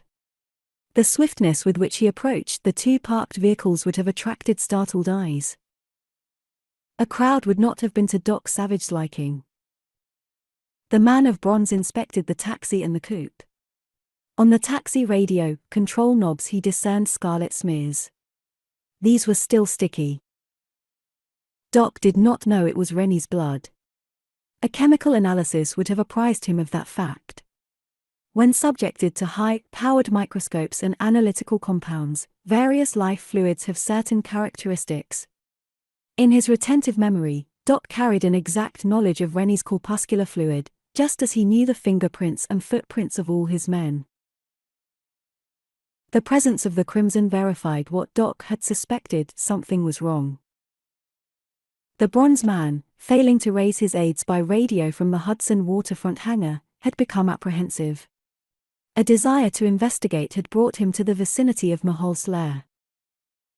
The sidewalk hatch, giving access to Mahal's building, was open. Doc dropped into the basement. As Johnny had done, he listened over the dictograph. But no sound came to his ears. His ascent of the stairs was ghost-like in its stealth. The noisy treads did not squeak now. From Doc's pocket came one of the spring, generator-operated flashlights. A twist of the lens widened its usually thread-like beam to a funnel. He moved through the building, switching the light about rapidly. The sliding steel panels gave him an idea of how long Tom and Johnny had been trapped. The almost overpowering odor of ether completed the impression. Doc advanced to the inner sanctum. The floor was crimson-stained in spots. The rug, although cheap, was rather new. From inside his clothing the bronze man drew a flat case. This yielded a small container with a perforated top. Doc sprinkled the contents of the container over the rug. The stuff was a powder which glowed like liquid fire the instant it came from the container. But, settling on the nap, the glow died except for a few spots.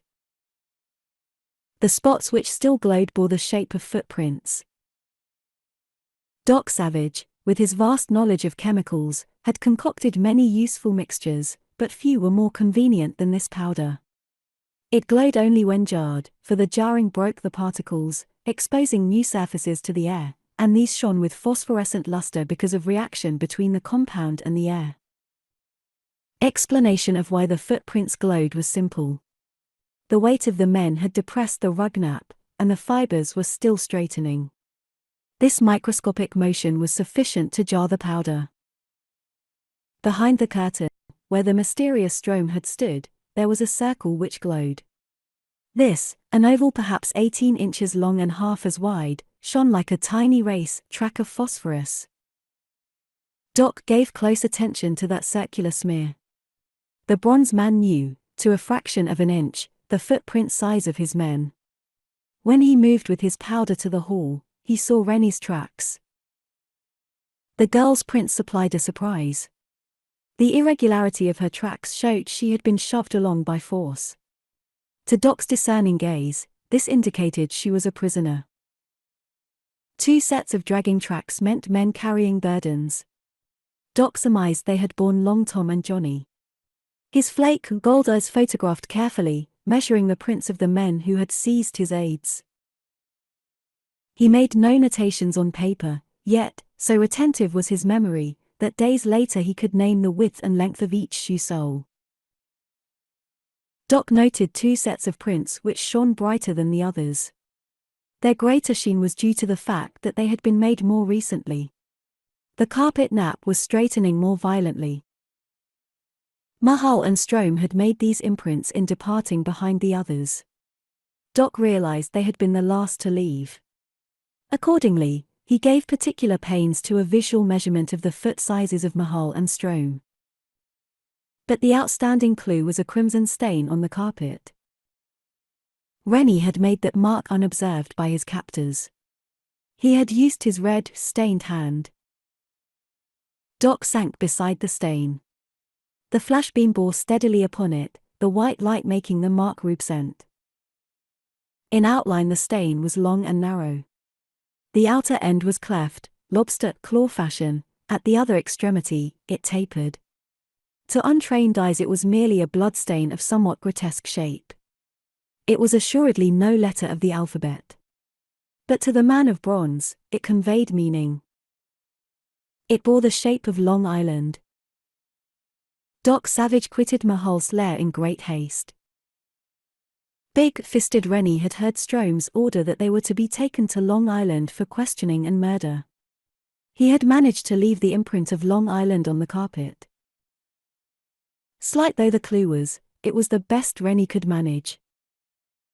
Long Island has a length of more than 100 miles. Its width at spots is 20 miles. Rennie had known very well that Doc's task of finding him in that area was one compared to which the proverbial seeking of a needle in a haystack would be simple. But Rennie held profound confidence in Doc Savage's ability to accomplish the most incredible of feats. Chapter 8. The Sky Scent. In Doc Savage's vault-like hangar on the Hudson River waterfront, Monk and Ham awaited word from Document. They were enlivening the delay with one of their interminable squabbles. This one began with explosive suddenness. Ham was seated on an upended ammunition box, near the big tri-motored speed plane. On the tip of his sword cane he was daubing a fresh supply of the compound which brought unconsciousness. A slight noise drew his eye. Squalling with rage, Ham bounded erect. "My whiskers," he howled. Flourishing his sword cane, he charged Monk's pig, Habeas Corpus. He had spied Habeas, seated under a wing of the plane, apparently trying to make a meal of the snow-white beard which Ham had worn as a disguise. Habeas showed he had experienced these attacks before. He bounded away with startling agility, still retaining the white beard in his jaws. Monk burst into a roar of laughter. "You missing link!" Ham bellowed at the chemist. "You hairy lunk! You awful accident of nature! That beard cost me $50. What are you riding me for?" Monk demanded innocently. "Blast you!" Ham yelled. "You've trained that freak hog to start chewing on anything of mine he finds. He don't chew up anybody else's stuff. It's always mine." "It's the way you treat him," Monk grinned. "Always wanting to serve him for breakfast. He don't like that." "You furry baboon," Ham gritted. The appearance of Doc Savage put a stop to a row which possibly would have extended throughout the day. Doc had entered the hangar through a secret door, the same one by which he had departed. He came forward swiftly. "The big plane," he directed. "We've got to look for Rennie and the others." Monk stared, slack-jawed. "But he radioed he was coming here." "He must have been forced to give us that message. He has been seized along with Long Tom and Johnny." Monk and Ham asked no more questions. They leaped to the big speed plane. By throwing a lever, Doc Savage caused great doors to open in the river end of the hangar. Clambering into the plane, he started the motors. The exhausts were efficiently silenced. The pig, habeas corpus, came galloping up, squealing with every jump. Exhibiting an agility a dog would have envied, the homely shote sprang into the plane. The prisoners were left arrayed along the wall where they lay. They still slept, and would slumber on until revived by the administration of a drug, which was an antidote for the stuff that had overcome them. The plane slid down an inclined runway into the water. The hangar doors closed automatically behind the craft. Urged by the tremendous power in the three motors, the craft scudded across the river surface. It was an amphibian, capable of maneuvering on land or water. It picked up speed quickly, hull barely tapping wave crests. More than one eye on shore and on boats followed the trim plane in admiration. Speed and power showed in every curve of its streamlined structure. It vaulted off the water. "How are we gonna find them?" Monk demanded. Inside the plane cabin, conversation in normal tones was possible. Scientific sound proofing had gone into the fashioning of the walls. The motor silencer functioned efficiently. Propeller design was calculated so as to eliminate much of the blade scream. "They are on Long Island somewhere," Doc announced. "Long Island is a big place, more than 100 miles long," Monk muttered. Ham sheathed and unsheathed his sword cane. "Have you any idea of the exact spot, Doc?" he questioned. "None." "How were they carried over there?" "I have no idea." Ham groaned. "Then the search is almost hopeless." From their height, the nested skyscrapers of Manhattan might have been a bed of slightly strange cactus. Streets were not unlike even cuts administered by a gigantic knife. The gleaming spire which housed Doc's office appeared like an upthrust, sharpened pencil. Boats on the river and the harbor resembled water bugs of varying sizes. Doc Savage sent the speed plane toward Long Island. "Off with your shoes," he directed. Puzzled, Monk and Ham eyed the new foot coverings which Doc had lately supplied them. They had wondered why Doc had ordained that each of his aides should wear special foot gear. They had suspected there was a definite reason, were sure of it now. They removed their shoes. Doc did likewise. The man of bronze placed all of the shoes in a box. This container looked as if it were constructed of lead, the walls were thick. The lid closed tightly. "What's the purpose of placing our shoes in that box?" Ham queried. Doc Savage snapped a robot pilot into operation. This mechanism took over control of the plane, and began flying it toward Long Island. The shoes were boxed so they would not interfere with the operation of this device, Doc said, and moved toward the rear of the plane. A rather bulky mechanism was swathed in a canvas cover. Doc removed the shrouds from it. Monk and Ham studied the device which was disclosed. Inset in the floor of the plane was a round panel of what resembled a peculiar glass. This might have been a lens, since a cluster of complicated mechanisms was knotted above it: wires, coils, vacuum tubes. Attached to the top was an ordinary radio loud speaker. Monk shook his bullet of a head. "You must have installed that recently, document. I never saw it before." "Yesterday," Doc replied. "The thing is too intricate for my savvy," Monk grunted. "The device has not been tested thoroughly," Doc stated. "Let us hope it functions." Ham indicated the apparatus with his sword cane. "Is that something which will help us find Rennie and the others?" "It is." The bronze man disconnected the robot pilot and turned the controls over to Ham. Each of his 5 associates was an expert airman. "What course shall I follow?" Ham queried. "Take the northern side of Long Island," Doc directed. "Keep 2 or 3 miles inland." In selecting the northern shore as the first scene of search, Doc Savage was not motivated by a blind guess. Queensboro Bridge was near the section where Mahal had his retreat. This bridge led to Long Island's north shore. 2 arterial highways fed the Long Island end of the bridge. It was reasonable to suppose that the captives had been taken along one of these. The plane's course carried it over the northernmost of the highways. Ahead was a rather deserted region. During the gangster era, the body of many a ride victim had been found in that section. Doc Savage worked with his apparatus, throwing switches, manipulating dials. He swiveled the whole device about, as if it were a searchlight. Monk crouched at the bronze man's side. The homely chemist did not ask questions, aware it would be useless to do so. Doc Savage had a peculiar trait of seeming not to hear questions when he was concentrating on another task. The plane, in its progress, made a hoarse hissing noise. Ahead, Long Island Sound was blue as cobalt. A string of clouds hanging on the horizon were fluffy, and as regularly spaced as if put there by a cake maker's frosting gun. Afternoon sun made the western sky red and warm. On northern hill slopes, patches of unmelted snow were discernible. Spring was not far along. On the concrete boulevard below, cars moved like black metal beads sliding on a gray string. A flotilla of suburban development homes were left behind.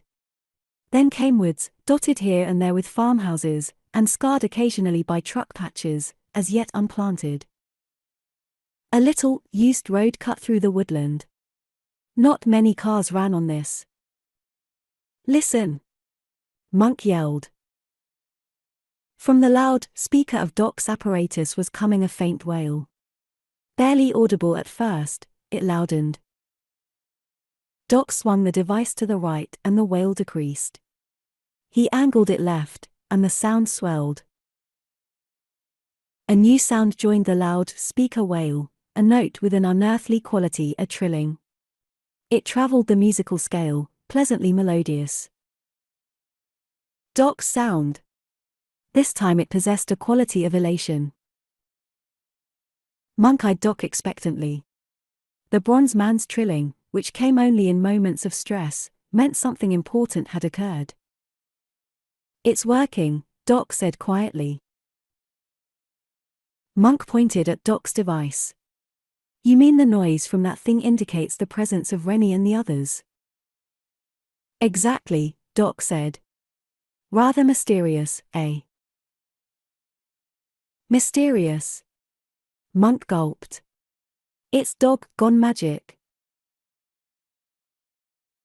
So quiet was the interior of the plane that Ham had heard the conversation. He turned in the pilot's seat. "What is that device, Doc?" Doc Savage made a rapid explanation. In order to comprehend its method of operation, it will be necessary to review some scientific facts, he stated.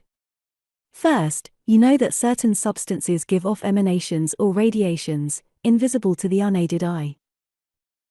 Radium, for example, Monk offered. Radium is a good sample. You know what an electroscope is: 2 strips of thin tin foil of gold leaf, suspended from a conductor. When an electroscope is brought into the neighborhood of a piece of radium, the leaves fly apart. I remember an instance where an electroscope was used to find lost radium, Monk interjected. It was in Philadelphia, I think.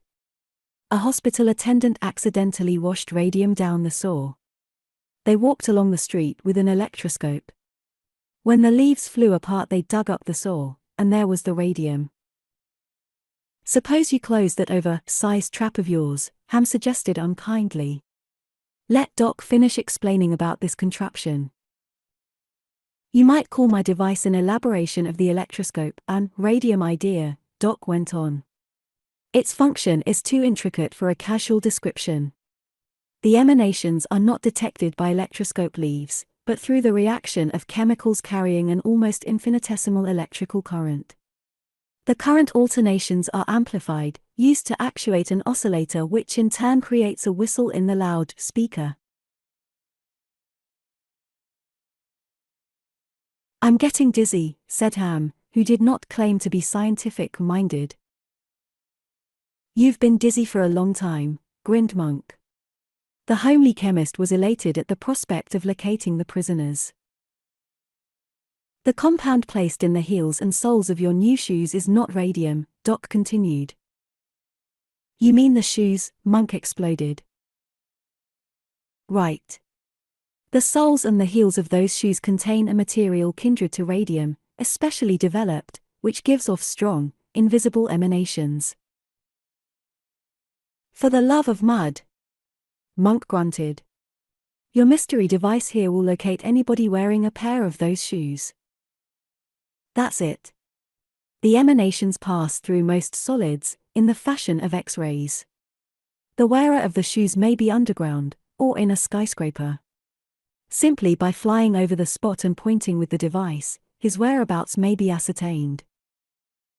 Monk pointed at the box holding their own shoes.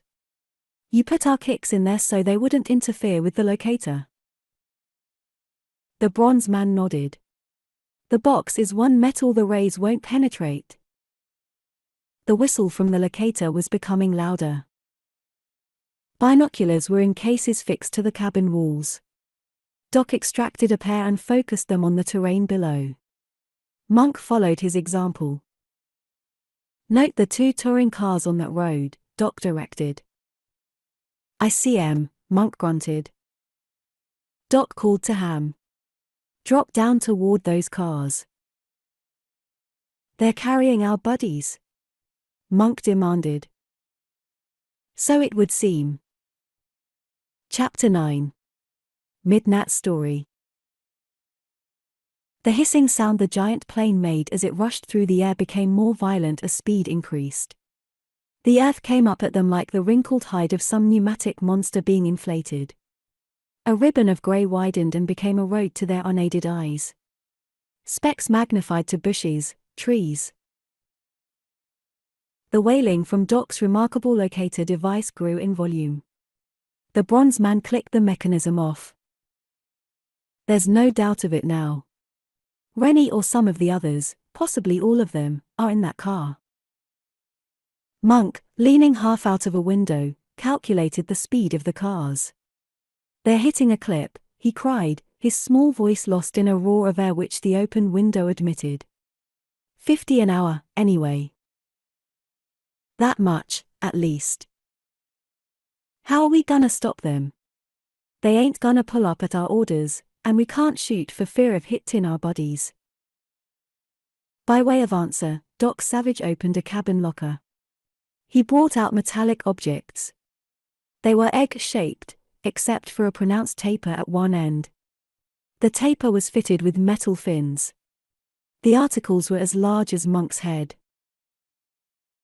Gas bombs. Monk scratched the bristles on his neck. But Doc, if we gas 'em, they'll crash up. At the rate the cars are going, somebody might get killed. The bronze man showed no concern over this dire prediction. The plane carried, mounted on the floorboards, bomb releases and sights. Into these the gas bombs were placed. The plane was low now. It was possible to discern water puddles, put there by melting snow, beside the road. A rabbit scuttled madly for cover, frightened by the plane. The occupants of the two touring cars were as yet unaware of the plane's presence. The moan of the auto engines, the staccato rattle of wind slapped side curtains and fabric top-mantled the aircraft hiss. At a word from Doc, Ham prolonged the plane's dive. The great speed ship flattened at less than 50 feet above the touring cars. It flashed ahead. Doc, calculating expertly, wrenched the bomb trip. The gas missiles hit in rapid succession, the first not a score of feet ahead of the foremost car. From the fragments gushed a snuff-colored vapor. The cars spun into the cloud, through it and onward. Monk still hung from the window. The air, roaring past his head, was cold, yet it blew perspiration droplets from his homely features. He was worried. "They'll go off the road and smash," he groaned. "They'll go off." He stopped his dire predictions and blinked. A grin began to pull the ends of his oversized mouth back toward his ears. The cars had not careened off the road, but had continued straight on. However, their pace was slowing. "They're stopping," he howled. "They should," Doc said. That gas was merely a vapor which, when drawn into the carburetors and mixed with the car fuel, renders the mixture unexplosive. "The stuff killed their engines," Monk grinned, comprehending. "Ham, swing over the cars again," Doc commanded. Obediently, the sword cane carrying lawyer swung the big craft back. From another cabin locker, Doc produced more bombs. Markings on these indicated their contents differed from the first missiles. He fitted them in the discharge rack. Men were piling out of the two stalled touring cars. With revolvers and rifles they fired upward. The first few slugs went wild. Then there was a sound as if an unseen hammer had struck the plane fuselage a hard blow. Like a startled monkey, Monk jerked his head and shoulders in out of the window. More banging noises came, bullets striking. Wrenching at the window, Monk pulled it shut. The panel, not especially thick, was of light bulletproof construction. It would turn revolver, rifle, and ordinary machine gun bullets. The plane cabin was likewise bulletproof. Slugs of greater power than the regulation .30 caliber machine gun ammunition might penetrate. To anything of lesser power, the cabin was impervious. Doc launched his new bombs. One struck a touring car. It burst with only sufficient force to release its gas content, the other struck nearer the target.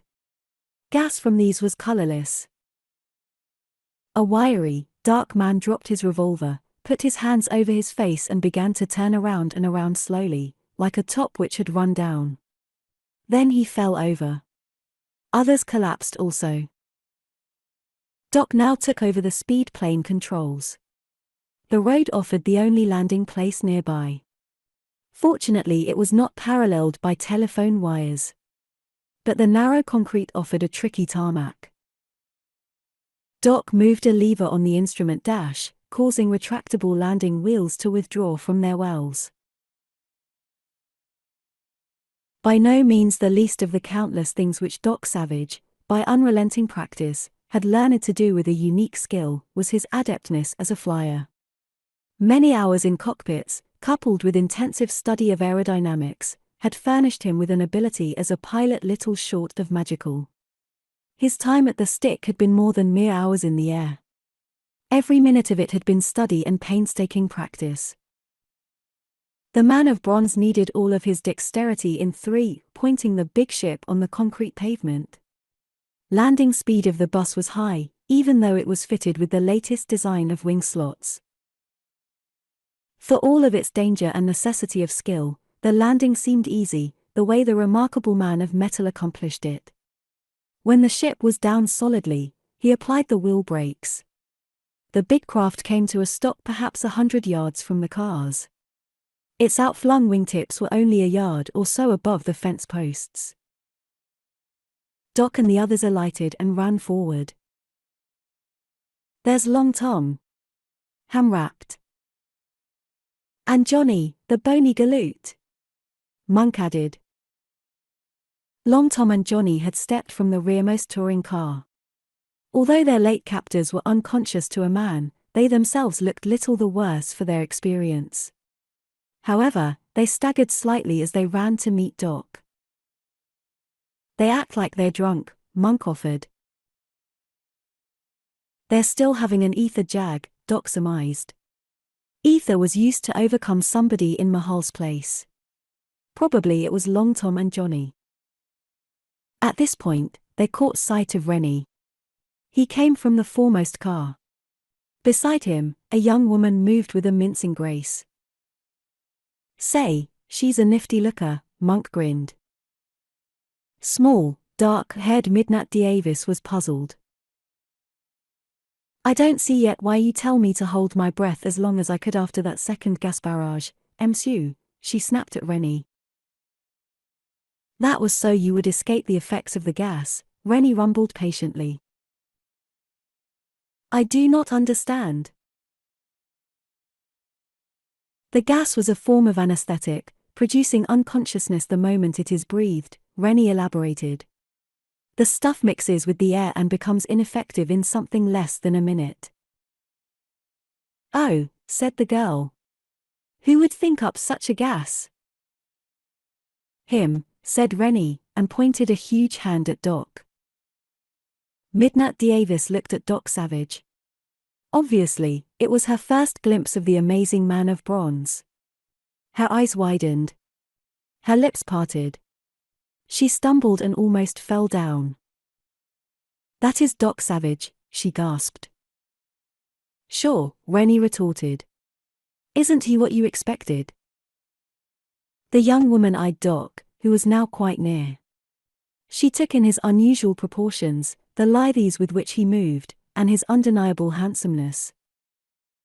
"Oh, she said, somewhat breathlessly. "He will do." She stared at the mighty man of bronze, fascinated, as he came to a stop before them. "Tie the gang before they come out from under that anesthetic gas," Doc directed. "We'll question them. And Rennie, get the first aid kit out of the plane. Douse some antiseptics on those cuts in your chest." Johnny and Long Tom were staggering in slow circles. They looked at each other, then both sat down. "Ether drunk," Doc told them. "It'll wear off." "Yeah, if my head holds out," Long Tom groaned. "Boy, does my conch ache." "Your cranial agony can be nothing compared to my own," insisted the scholastic Johnny. Monk was giving the young woman a look of open admiration. Bashfulness was not one of his virtues. Midnat Davis showed evidences of a slight pique. Being extremely pretty, she was accustomed to being openly admired by men, but the bronze giant was an exception. As far as the young woman could tell, Doc had not looked at her. To put it mildly, she was surprised. She was further flabbergasted when Doc Savage walked on and began binding Strome's unconscious henchmen with their own belts, neckties, and shirt sleeves. "Is he a woman hater?" the girl asked the handiest individual, who happened to be not by chance, either the homely Monk. "Who, Doc?" Monk gulped, surprised. "He ignored me," said the young woman, with a trace of wrath. "You're not the first one," Monk said, then added hastily, "I mean, he'll get around to you in good time." "I like that," said Midnat Davis coldly. Monk groped for words to best explain the situation. In order to mollify the young woman, it would be necessary to make her understand Doc's attitude toward femininity in general. The bronze man simply did not permit himself an interest in that direction. There was sound reasoning behind Doc's attitude. He had many enemies, and these would not hesitate to strike at him through any girl with whom he might permit himself to fall in love, or, if he married, a wife. Not wishing to subject any woman to such peril, he kept aloof from the fair sex.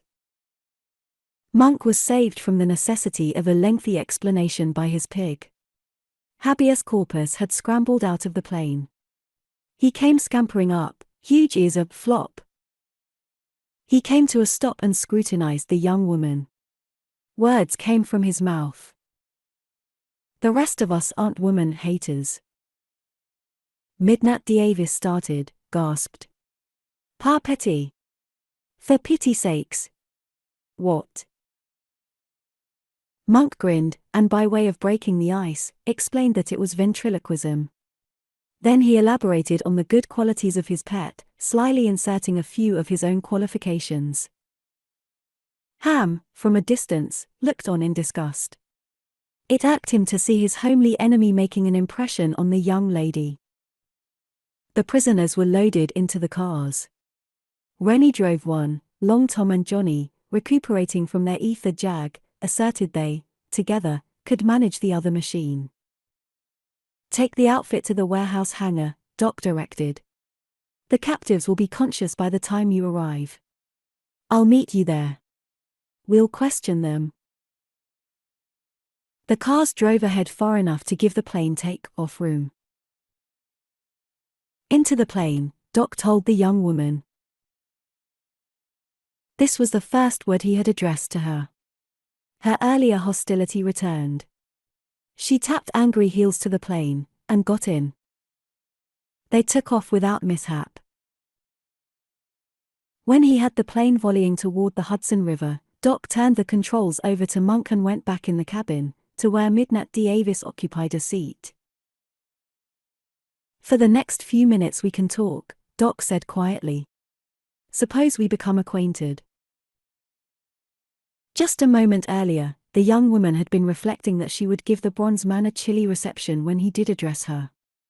She was unaccountably irked because he had practically ignored her. This feeling surprised her somewhat. In the past, whether or not young men gave her attention had been immaterial.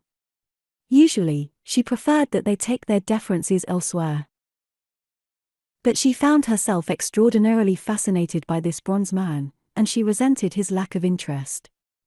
Being a young woman of pride, however, she did not admit to herself that this was the reason. She tried to tell herself that she didn't like the handsome bronze giant. "My name is Midnight Davis," said the young lady, and she was mightily surprised at the sugary content of the tones which she had intended to make sharp. "You undoubtedly know my identity, Clark Savage, Jr., Doc told her. "Now I'd appreciate it if you would tell me your exact position in this affair." Midnight Davis reflected that she had never encountered a man with a more fascinating voice.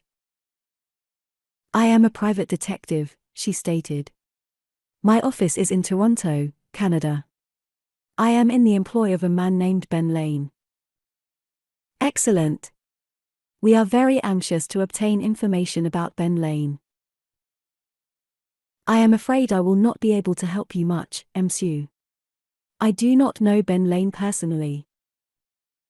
"How did he employ you?" "Our contact has been by telegraph alone. He wired me from a mounted police post in northern Canada. His telegram directed me to come to New York, watch the establishment of this man Mahal, and get on the trail of one named Strome. I was to report what I learned to Benlanium." "Did Lane's telegram say why he wanted Strome shadowed?" "None. I was merely to wire Benlanium a description of Strome, then keep on the man's trail." The dark-haired girl was eyeing document. The bronze man seemed unaware of this, but he was quite mindful of the fact, and it made him slightly uncomfortable. The girl was an entrancing beauty.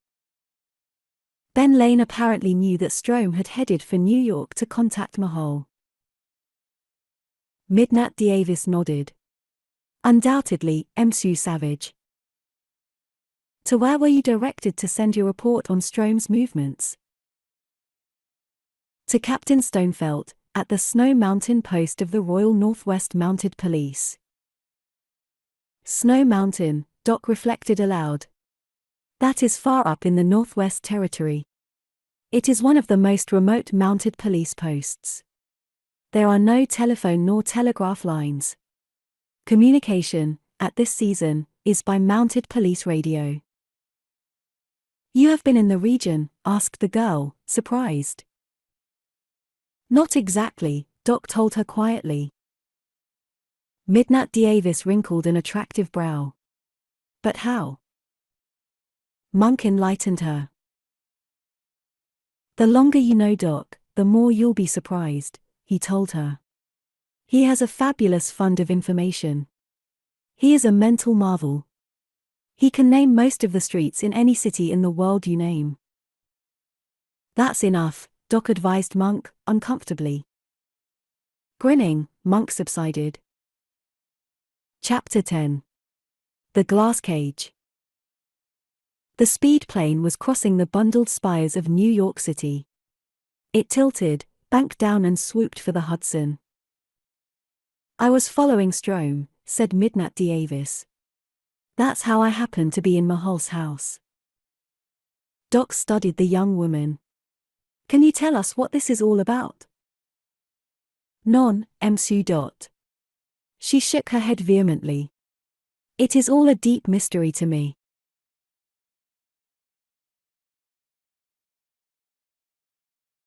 It seemed to be a deep mystery to others as well, among them the hirelings who were willing to do murder in Strome's pay, for when the 2 touring cars arrived at the warehouse hangar with the captives, Doc put questions, and got exactly nothing of value in answers. These thugs, like the first group, were riffraff of the Northland. They had taken Strome's orders. They had done his bidding. They had asked no questions, because it was profitable not to do so. Not one of them had ever seen Strome's face. Strome is always very careful, one explained. He not show himself, never. The scut didn't take any chances, Monk grumbled. Midnight Davis stood by during the questioning. There was a slightly strange expression in her eyes. The cause of this soon came out. She addressed document I neglected, Msu Savage, to tell you another thing which Benlanium commissioned me to do. Yes. OUI. In his telegram he directed me to make inquiries about you, about your standing in the community. What did you learn? The young woman colored. Several persons described you to me. I did not believe such a fabulous individual could exist.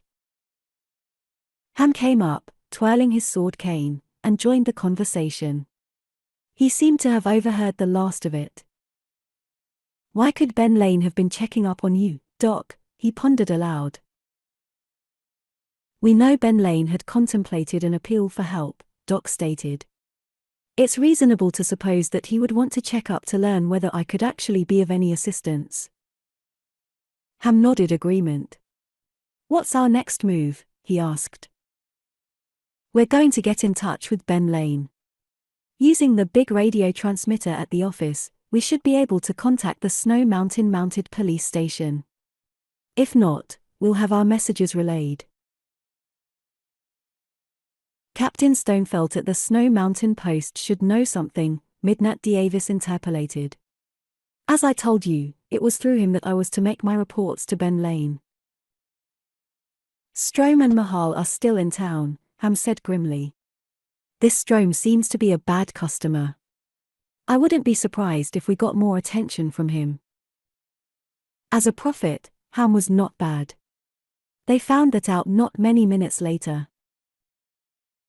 Using his finger-tip hypodermic needle, Doc Savage administered to the prisoners the drug which brought a condition of coma that would last until the use of an antidote.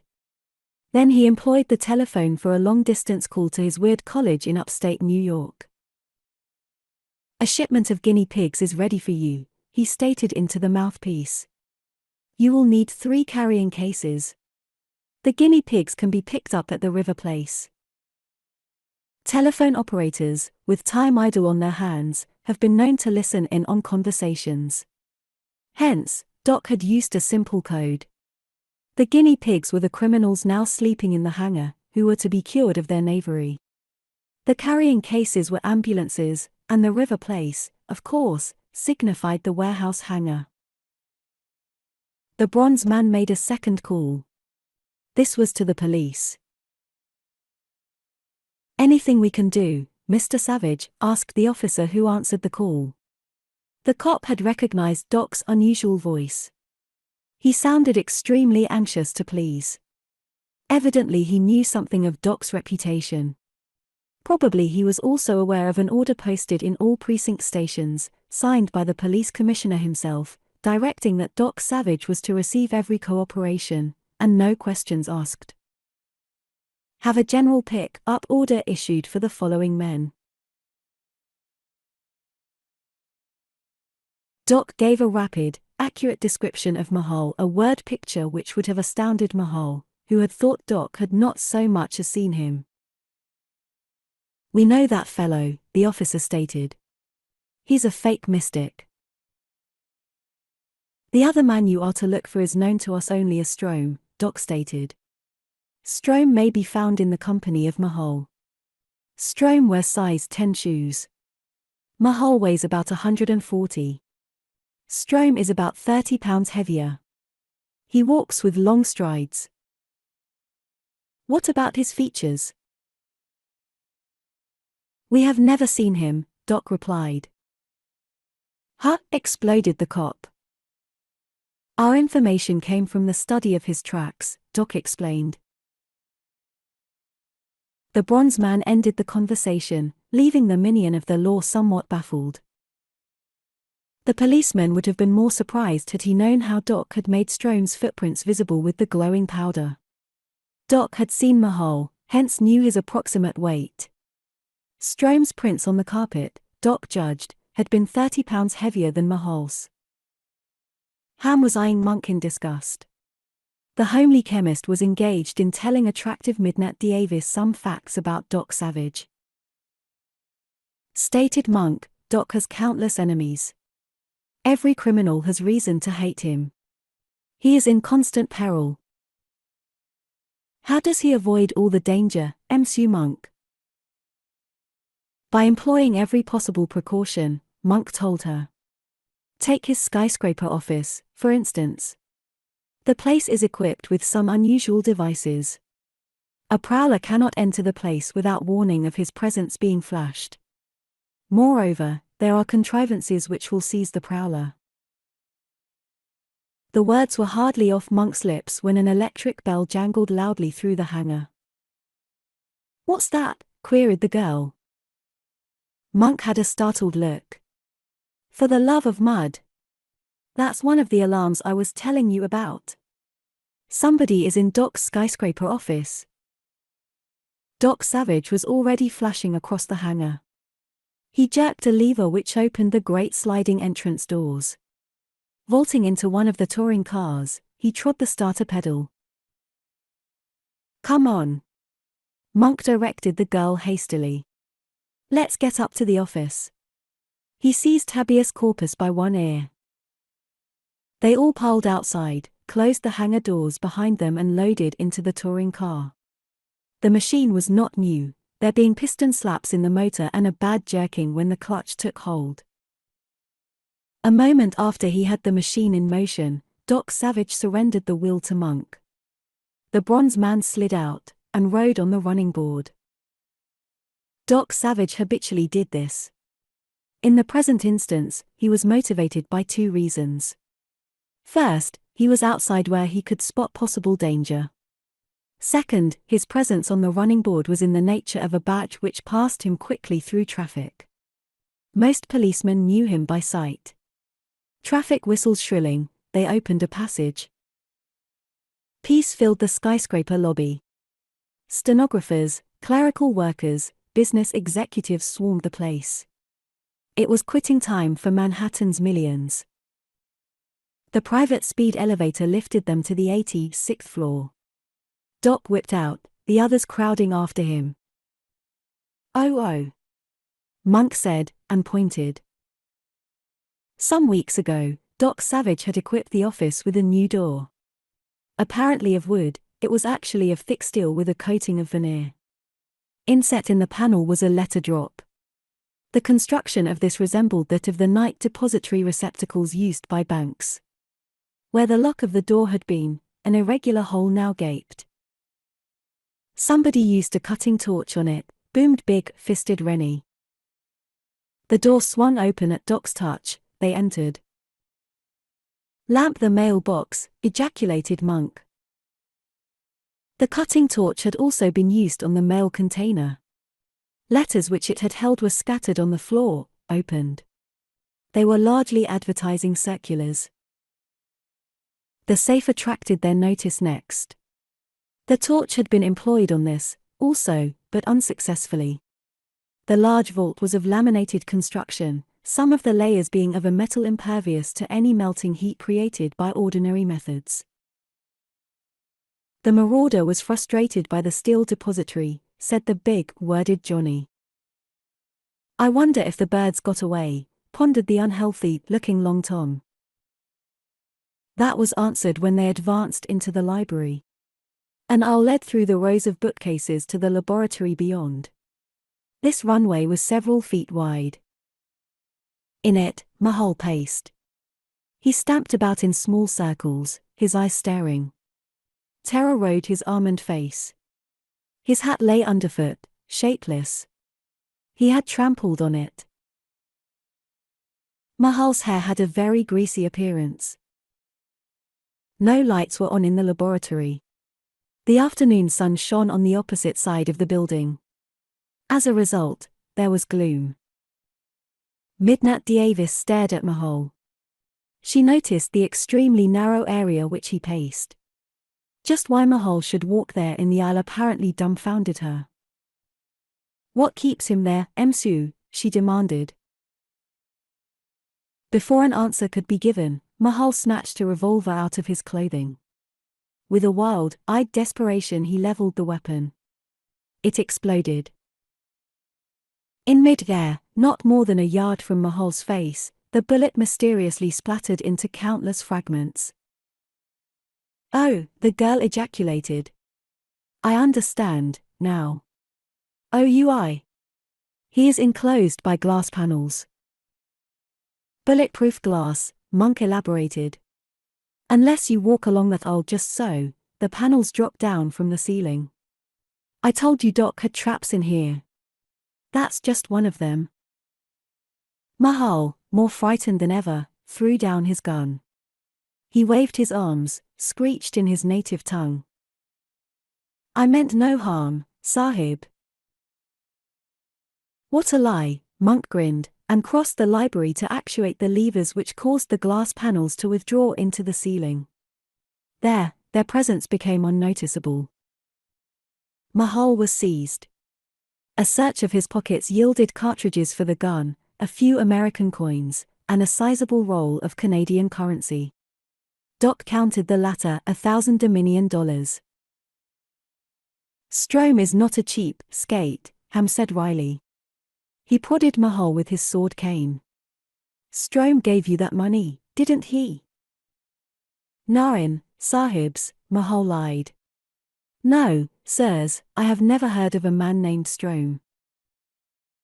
"A mendacious assertion, manifestly," said verbose Johnny. Doc Savage now returned to the outer office. On the rich carpet he sprinkled some of his luminous compound which brought out footprints. After studying the marks which were made visible, he returned to the library. "You will notice there is no sign of the cutting torch which was used on the door and the mailbox," he stated. Monk winked tiny eyes. "Where'd it go to?" "Strome came here with Mahal. Tracks in the office show that.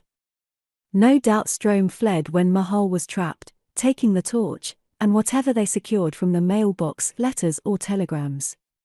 Telegrams are delivered to the mailbox in my absence."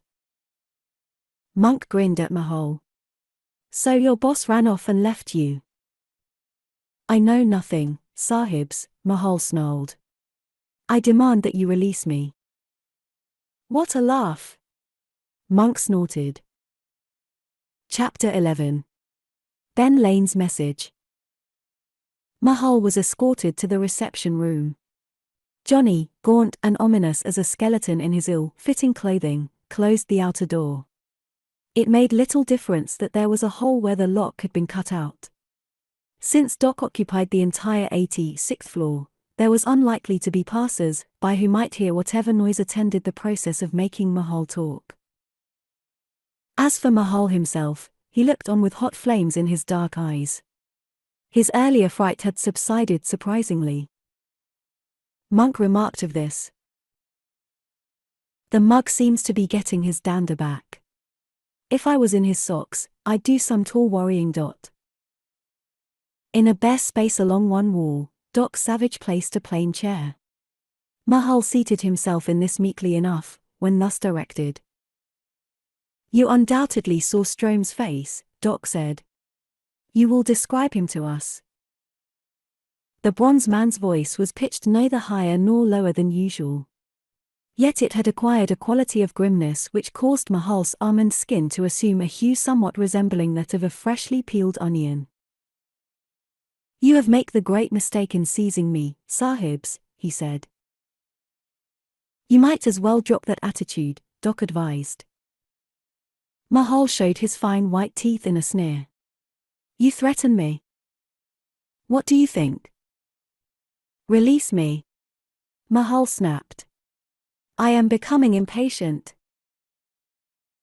Bony Johnny fingered his magnifier monocle.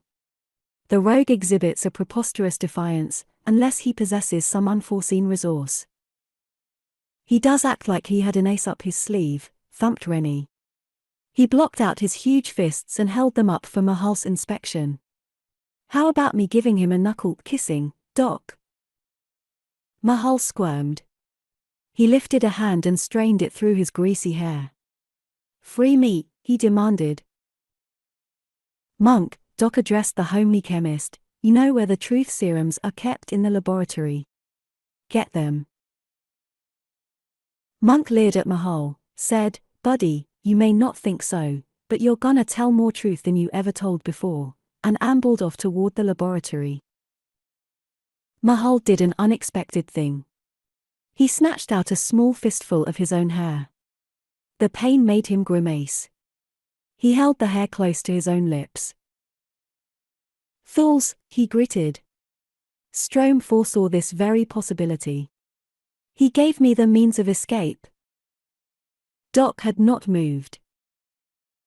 Rennie, monster hands open, started for Mahal.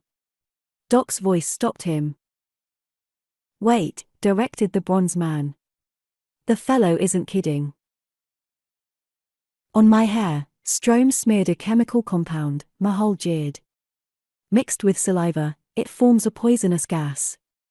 I have but to chew it, and you will die. He's gone nuts, Monk snorted, a trifle uneasily. The gas will get him, too. Narin. Mahal barked triumphantly. No. I was given a potion to drink, a substance which makes the gas harmless to me. Doc Savage said nothing. His only move was to lift a hand and hold it, thumb and forefinger crooked, on a level with Mahal's slow orbs. The hand remained motionless. Flake gold eyes bored a steady gaze upon Mahal, across the several feet separating them. But Mahal knew what that meant. You would hypnotize me, he shrieked. His hand darted for his lips. Doc leaped. Even his giant muscles, attuned to a control approaching perfection by thousands of hours of conscientious exercise, could not carry him to Mahal in time. Mahal crammed the greasy hair into his mouth. He chewed on it briskly. Midnight Davis made a gasping sound, and ran for the door to escape the gas cloud Mahal had promised. Doc himself, seeing his leap was too late, backed away. Mahal stood up from the chair, very straight. His eyes flew wide, a weird expression crowded them, then they closed. His mouth opened slowly to its widest, and his tongue thrust out, covered with the hair. He dropped as if every muscle had turned to water. Doc pitched to him. His first exploration for heartbeat told him the truth. Mahal is dead, he said, and his great voice vibrated hollowly. But the gas? Monk exploded. There was no gas, Doc told him. His movements rapid, the bronze man made a further examination. The stuff mixed with the grease on Mahal's hair was potassium cyanide. Poison, the homely chemist muttered. One of the deadliest. Silence filled the richly furnished office for some moments. Midnight Davis emitted no outcry, but she covered her eyes with small, exquisitely manicured hands, and her breathing was labored and jerky. Apparently her contact with violent death had not been extensive.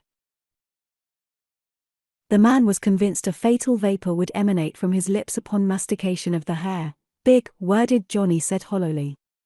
He was a victim of unmitigated deception. He was fooled, all right, agreed Pale Long Tom. You mean, he was murdered, Rennie rumbled.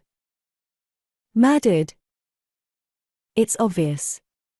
Strome smeared that stuff on his hair, told him a lie about it being able to make gas, and Mahal believed it. Rennie is probably right, Doc agreed. Strome took that advanced precaution to shut Mahal's mouth in case he was captured. This Strome is a fiend, OUI. Midnight Davis said thickly. Ham indicated the ruptured mailbox with his sword cane, and ruminated aloud, I wonder what Strome got out of there. They learned the answer to that within the hour. The information was brought to them by Doc's foresight in having the New York police spread a net for an individual fitting such characteristics of Strome as he had been able to deduce from the footprints in Mahal's establishment. New York police are efficient. They had long ago learned that Doc Savage did not seek their cooperation, unless the occasion was important. So they were unusually thorough in the net they spread.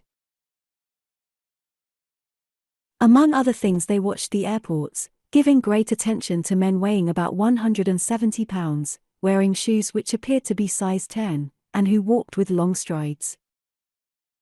The phone in Doc Savage's skyscraper headquarters rang. A police officer was on the wire. I am speaking from North Beach Airport, he said. I believe we just had a brush with the man you wanted, Strome. Did you seize him? Doc demanded. It was like this, one of my men was watching at the field, and he learned that a man had chartered a plane for a long flight. It was a fast plane, and the fellow who hired it wanted ski attachments for landing on snow put in the cabin, so they could be affixed later.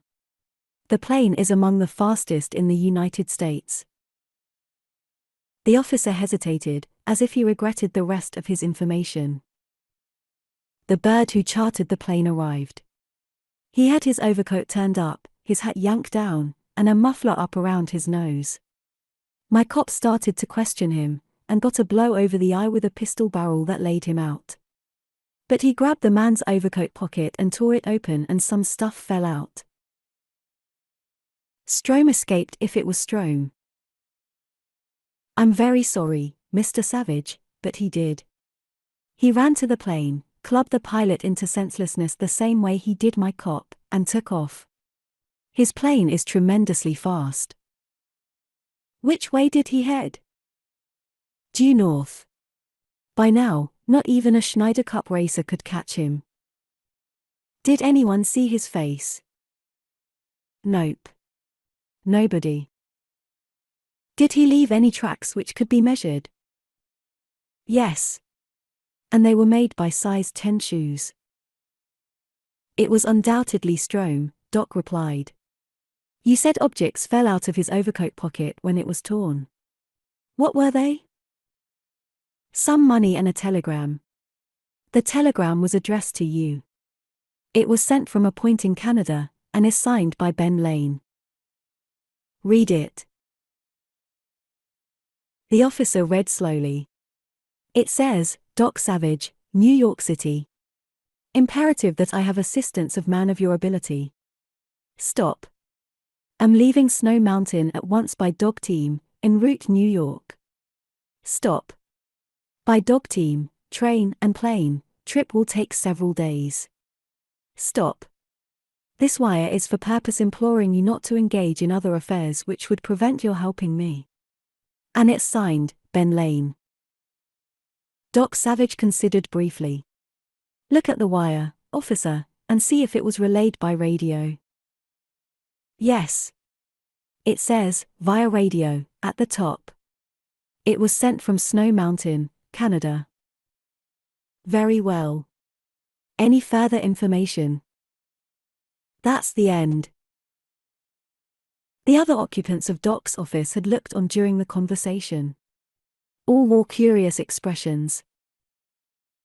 Benlanium has started for New York, seeking our aid, Doc advised them. And Strome has struck out for the north in a fast plane, in what I take to be a long-distance racing ship. The Bronze Man's next move was to get in touch with Snow Mountain by radio. He found it impossible to do this directly. Snow Mountain was thousands of miles away, near the Arctic Circle, and the Royal Northwest Mounted Police radio station at that point, although able to hear the Bronze Man's signals, did not possess a sending station of sufficient power to reply, except through an intermediate relay point. Nearly an hour was consumed in the exchange of questions and replies. Up in the snow country there was heavy static at the moment, accompanying a play of northern lights, and this hampered communication. Doc failed to contact Captain Stonefelt of the Northwest Mounted. Captain Stonefelt has been away from the post for some days, hunting Strome, came the word. I am the sergeant in charge during Stonefelt's absence. Benlanium, relayed the sergeant, was somewhat of a puzzle even in the snow country. For one thing, his exact business was not known. Captain Stonefelt had agreed to relay Benlanium's message out of courtesy. Benlanium, the sergeant admitted over thousands of miles of ether, had asked protection from someone named Strome. The mounted officer advised further that Captain Stonefelt and his men had investigated thoroughly, and had been unable to find a trace of anyone named Strome. Doc relayed a question as to when Benlanium had left Snow Mountain. This morning, came the mounted policeman's reply. He took 2 fast dog teams, lightly loaded sledges, and 3 men who know the north. And a mounted officer went along to protect him against the mysterious Strome. Did Benlanium request the police escort? He did. How long will it take Benlanium to reach the nearest railroad point by dog team? Doc transmitted. 4 days, he was advised. Once more, Doc asked what Benlanium's business was, and there came crackling back another assurance that the sergeant did not know, and that, furthermore, the whole affair was making him think that Benlanium might be slightly cuckoo. Doc terminated the hookup via the air. Monk looked intently at document. He asked no verbal question, but there was inquiry all over the simian chemist's homely face. Doc did not reply to Monk's unspoken question. He evidently guessed its nature, however, for he nodded almost imperceptibly. "Where's my snowshoes?" Monk howled, and wheeled in the direction of the laboratory. "What do you wear in the snow country?" questioned Ham, who apparently knew what the pantomime meant. "That would be your first worry." Monk snorted from the laboratory. Pretty Midnight Davis showed evidence of bewilderment. "Does this mean you are going to northern Canada, Sue?" she queried. "As fast as a plane will take us," Doc advised her. "We can meet Benlanium somewhere along the trail from Snow Mountain to the nearest railroad point." The young woman nibbled her lower lip. "I'm going along. As far as Toronto, where you have your detective agency office, If you wish, Doc agreed politely. None. I mean, all the way to Snow Mountain. Doc shook his head. It is spring here, but only a little past the worst of the winter up there. It is no country for a woman. Midnight Davis stamped a small foot. Benlanium hired me, she insisted. I have a right to go. Doc is right, put in big-fisted Rennie, siding with the bronze man. What is your purpose in going, anyway, young lady? To help Benlanium, for which I am getting paid. He has hired me, I told you. Rennie eyed her gloomily. Do you think you can accomplish more than we can? I would not be surprised, Monsieur, said the young woman frostily. The crust of the hussy. Ham breathed in an aside. But I like her style. The question of whether Midnight Davis was to accompany them or not was held in abeyance while Doc's men got their equipment together. Each took such apparatus as might be needed. Monk, for instance, had a wonderfully portable laboratory of chemicals, without which he never made a foray to a foreign clime. Rennie took maps, navigating instruments, and such other articles as he might find useful in any job for which his unusual ability as an engineer fitted him.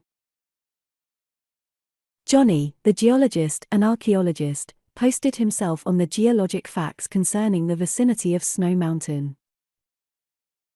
Long Tom had an electrical assortment as compact and unique in its way as Monk's chemical laboratory. With it, he could fashion countless of the electrical devices which Doc frequently found useful. He got this together. Ham, the lawyer, finding his legal ability temporarily unneeded, made use of his leaning for clothes. He assembled a wardrobe for everybody, which would equip them against the snow country cold. Midnight Davis stood around and tried to eye Doc into permitting her to go along. She had not stopped to figure out just why she was so keen on going. Had she done so, she could not have helped but realize it was not the rather moderate fee which Benlanium had telegraphed to her in Toronto. Nor could her desire be motivated by a personal concern over Benlanium's safety. She did not even know the fellow by sight. Had she mulled the situation over long enough, the entrancing young lady might have been forced to admit to herself that it was a fascinated interest in this remarkable group of men which made her want to accompany them. Not the least attraction was big, handsome, bronzed Doc Savage himself. It would have irked her to admit this. She told herself that Doc was a cold man machine, that she would snub him unmercifully when her chance came. The chance would come, too. She had never seen the man who could remain invulnerable to her charms for long. In her heart, she was quite confident that Doc would take her along. Midnight Davis got a shock. Doc left her in New York. He did this politely but firmly, explaining that, since she was being stubborn, they would not bother taking her even as far as Toronto, which would cost them valuable time. Midnight was speechless. Doc took off first, in a tiny plane which was almost all engine. It was, in fact, a racing ship, with a top speed of nearly 400 miles an hour. In it there was room for only one man. The other 5 took the great tri-motored speedcraft which, although remarkably fast, fell short of the racing bus by almost 100 miles an hour. They had made full preparations for the peril which they might meet in the snow country. Yet they got away from New York before the coming of another dawn. Midnight Davis stood on the banks of the Hudson and watched them off. She stamped first one small foot, then the other. She exploded angrily, time and again, in her attractive French-Canadian speech. She was experiencing the pique of a ravishingly attractive young woman who had, for the first time in her recollection, met a man whose attentions she would have welcomed, but who had quite firmly ignored her. "He is not worth one snap of my finger," she exclaimed peevishly. The 2 planes lost themselves in the murk, Doc's racer first, than the larger, tri-motored craft. "OUI, what a man!" Midnat Davis sighed. "Well, he will not get rid of me so easily." Chapter 12. Snow Enigma. It was cold. The thermometer in the plane cockpit, it registered electrically the temperature out on one wingtip, away from the engine heat read 2 marks over 50 below zero. The altimeter needle swayed at 2,000 feet. Down on the snow-covered ground it might be warmer, probably it was no more than 35 or 40 below. Doc Savage slanted the plane down a little. The altimeter retreated to 500. There were exhaust silencers on the racer, but they were cut out. The cannonading of the giant motor rattled like thunder for many miles over the snow country waste. The dash clock read 2 in the afternoon. The sun had already set. Up here, at this time of year, the sun was visible for only a period of 2 or 3 hours. The moon was full, bright and yellow, like a round window with a candle behind it, and a little dirt on the window to outline the configuration sometimes dubbed the face of the man in the moon. Moon and stars were both extremely brilliant. At times, when crossing a low hill, the plane actually made a darting moon shadow. Occasional hot blue sparks sprayed from the exhaust stacks of the motor. They were bright like the unnaturally radiant stars. Aurora borealis surged in the northern sky, great, iridescent bands of green and blue and purple, an ethereal display of pyrotechnics breathtaking in its magnitude. The plane thermometer had warmed up to 40 below zero, with the decrease in altitude. Doc Savage wore the universal winter garments of the North Country, a loose, fitting tunic reaching nearly to the knees, with attached to it a parka called parkie by the natives. It had the advantage of offering freedom of movement, and had no openings between buttons, through which the wind could blow. The hood could be yanked down over the face, to shut out the wind. The margin of this hood was trimmed with wolverine fur, which has the peculiar and desirable quality of not frosting when breathed upon.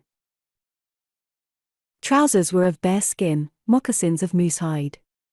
Over the whole was drawn an electrically warmed coverall, which was fitted with zippers and could be stripped off instantaneously. The bronze man's features were hooded completely with an electrically warmed mask. To this was attached light, spectacle-like binoculars. Doc was tracing the trail from the railroad to Snow Mountain. He had not yet sighted Ben Lane's dog team caravan. The sky held no clouds. A mountainous horizon saw-toothed whitely against the ultramarine of the heavens. There seemed to be no wind at all. The snow waste lay white, immobile. Spruce thickets stood up blackly. Along streams, naked cottonwoods jutted skeletons of grey. A few willows protruded above the snow. Here and there, in low country, snow had blown away from the round knobs of small hills. It was a vista of chill desolation. The weird effulgence of the borealis in the northern sky lent an aspect of omnipotence, a feeling of vastness. It was the snow country, frozen and cruel, a land loved by those who knew it, a land in which there were no weak ones, for the fragile did not survive its rigors. A domain of strangeness, of mystery, this. A region where the native folklore was replete with legend of the supernatural. No mystery of the snow country, real or imagined, exceeded the fantastic scene upon which Doc Savage suddenly came. Doc saw the dog teams first. The huskies were milling about. That was why he discerned them first. Moving objects attract attention. 2. The back fur of the sled dogs was dark, and the snow all about was very white. The animals, 2 teams of them, hooked to basket sledges, were in the middle of a clearing in the spruce. They stood out plainly against the snow. No men were in sight, no tents were up, no cabin or other man-made shelter was near. A fire smoldered near the sleds. Its smoke plumes stood straight up, like something made of blued steel. Doc Savage retarded the throttle, decreasing speed. He booted the racer into a tight circle over the dogs, the sledges, the fire. He searched for men. The husky teams were not runaways. The fire showed that. It was down to coals. It had burned for a long time without the addition of fuel. The utter mystery of the scene suddenly dawned on Doc Savage. The snow was soft. Sledge trails to the camp were grooved deeply. Snowshoe prints stood out with distinctness. Snow covered the entire clearing like powdered sugar. The man of bronze had encountered many mysteries in his career. He had schooled his nerves until they were under superb control. He could encounter grave peril, and by his capacity of self-restraint, fend off such feelings of fear as another would experience. But, looking at what was below, his spine seemed to become one long, cold icicle, and his nerves threads of ice. No tracks led from the camp. Doc Savage discarded the spectacle-like binoculars and employed a larger, more powerful glass. Time and again he surveyed the snow in the clearing. In spots, near the sledges, the snow was stained an ominous red. The sledges were loaded lightly, as if for fast traveling. The stalls had been opened, it looked as if a meal had been partly prepared. But of the men who had expected to consume that food, there was no vestige. A quarter of a mile from that clearing was another, much larger. Doc swung the plane toward it. The ship had a high landing speed and needed plenty of room. A small crank was affixed to the cockpit wall. Doc gave it several revolutions. This lowered long landing skis, which had been retracted against the fuselage belly. With skilled hands of metal, Doc sank the racer. At nearly 100 miles an hour, it touched the ground. There was a loud hissing. Snow funneled up in a cloud behind the ship. As speed slackened, a squealing of runners on snow arose. In the intense cold, the snow was like sand. The squealing mounted to a banshee sound, which ended in a groan as the craft halted. Doc zippered his electrically warmed coverall and dropped out of the cockpit, sinking in snow to his waistline. The skis were in deep. The enormous horsepower of the engine, however, would make a take-off possible. Opening a locker back of the cockpit, Doc removed snowshoes. The webbing fitted his moose-hide moccasins. The motor died when the ignition switch was touched. Starting it would not be difficult, since the carburetors had electric warmers. Strangely like something nebulous yet solid, the utter silence of the snow country clamped down. The cold, dry snow moaned under the snowshoe webbing as the bronze giant swung toward the smaller clearing. He breathed slowly through his nostrils, for the bitterly cold air was like fire against lung tissue. His breath ran out in long steam plumes. Doc entered the spruce. The conifers were stunted, they did not grow close together, and hampered passage by snowshoe not at all. From off to the left came sound. It was a crack like a rifle shot, with ensuing reverberations remindful of the chatter of great, hard teeth. Doc paid it no attention. It was the cold, cracking a tree. Doc Savage did not go directly to the camp. Instead, he circled the clearing which held the dog sleds and fire. His flake gold eyes switched everywhere, seeking tracks. The deep snow, fluffily soft, would carry the imprint of anything, even a ptarmigan, or other hardy bird. There were no tracks except those which led to the camp. These latter received close scrutiny. They required no great talent as a trailer to read. The unusually soft snow showed everything. 5 men had comprised the party. Doc's radio contact from New York with Snow Mountain had brought advice that 3 men who knew the snow country, and a mounted policeman, had accompanied Benlanium. That made up the 5. Doc went on to the camp. The dogs greeted him with whines. They cowered in the snow. There was something curiously like abject terror in their behavior. The bronze man made pointed note of the weird actions of the sled teams. It was unusual. These northern huskies were not easily frightened. The red smears on the snow were frozen solid. They lifted up like stove lids when Doc inserted a stick under them. Unquestionably, the smears were spilled blood. Marks in the snow about the thin scarlet platters indicated that men had fallen there. But the bodies were gone. Snow about the camp was trampled. The dogs, their harness snarled, had wiped out much of the sign in their shifting about. On the chance that someone, wearing reversed snowshoes, had carried the bodies over the back trail, Doc backtracked for some distance. Then he returned. He was absolutely positive that no one had back-trailed. The snow would assuredly have shown that. The fire coals glowed redly in the strangely brilliant northern night. A frying pan, a coffee pot, sat among them. Blackened shreds in the frying pan had once been bacon. Steam poured from the coffee pot. Doc tipped up the lid. The pot had boiled nearly dry. A mysterious tragedy had struck some time ago. Rifles lay in the snow, 5 of them. Doc examined them and found that some held discharged cartridges. From the soft snow he unearthed other empty shells. The party, it seemed, had battled the unknown horror which had overcome them. The bronze man examined the sleds and their loads. He found one duffel sack stamped with the name Benlanium. It contained only clothing. Another discovery was a kit bag which had belonged to a mounted policeman. It contained, among other things, a scarlet tunic, letters, and various official papers of trivial nature. Sergeant Leopold Karska had been the Mountie's name.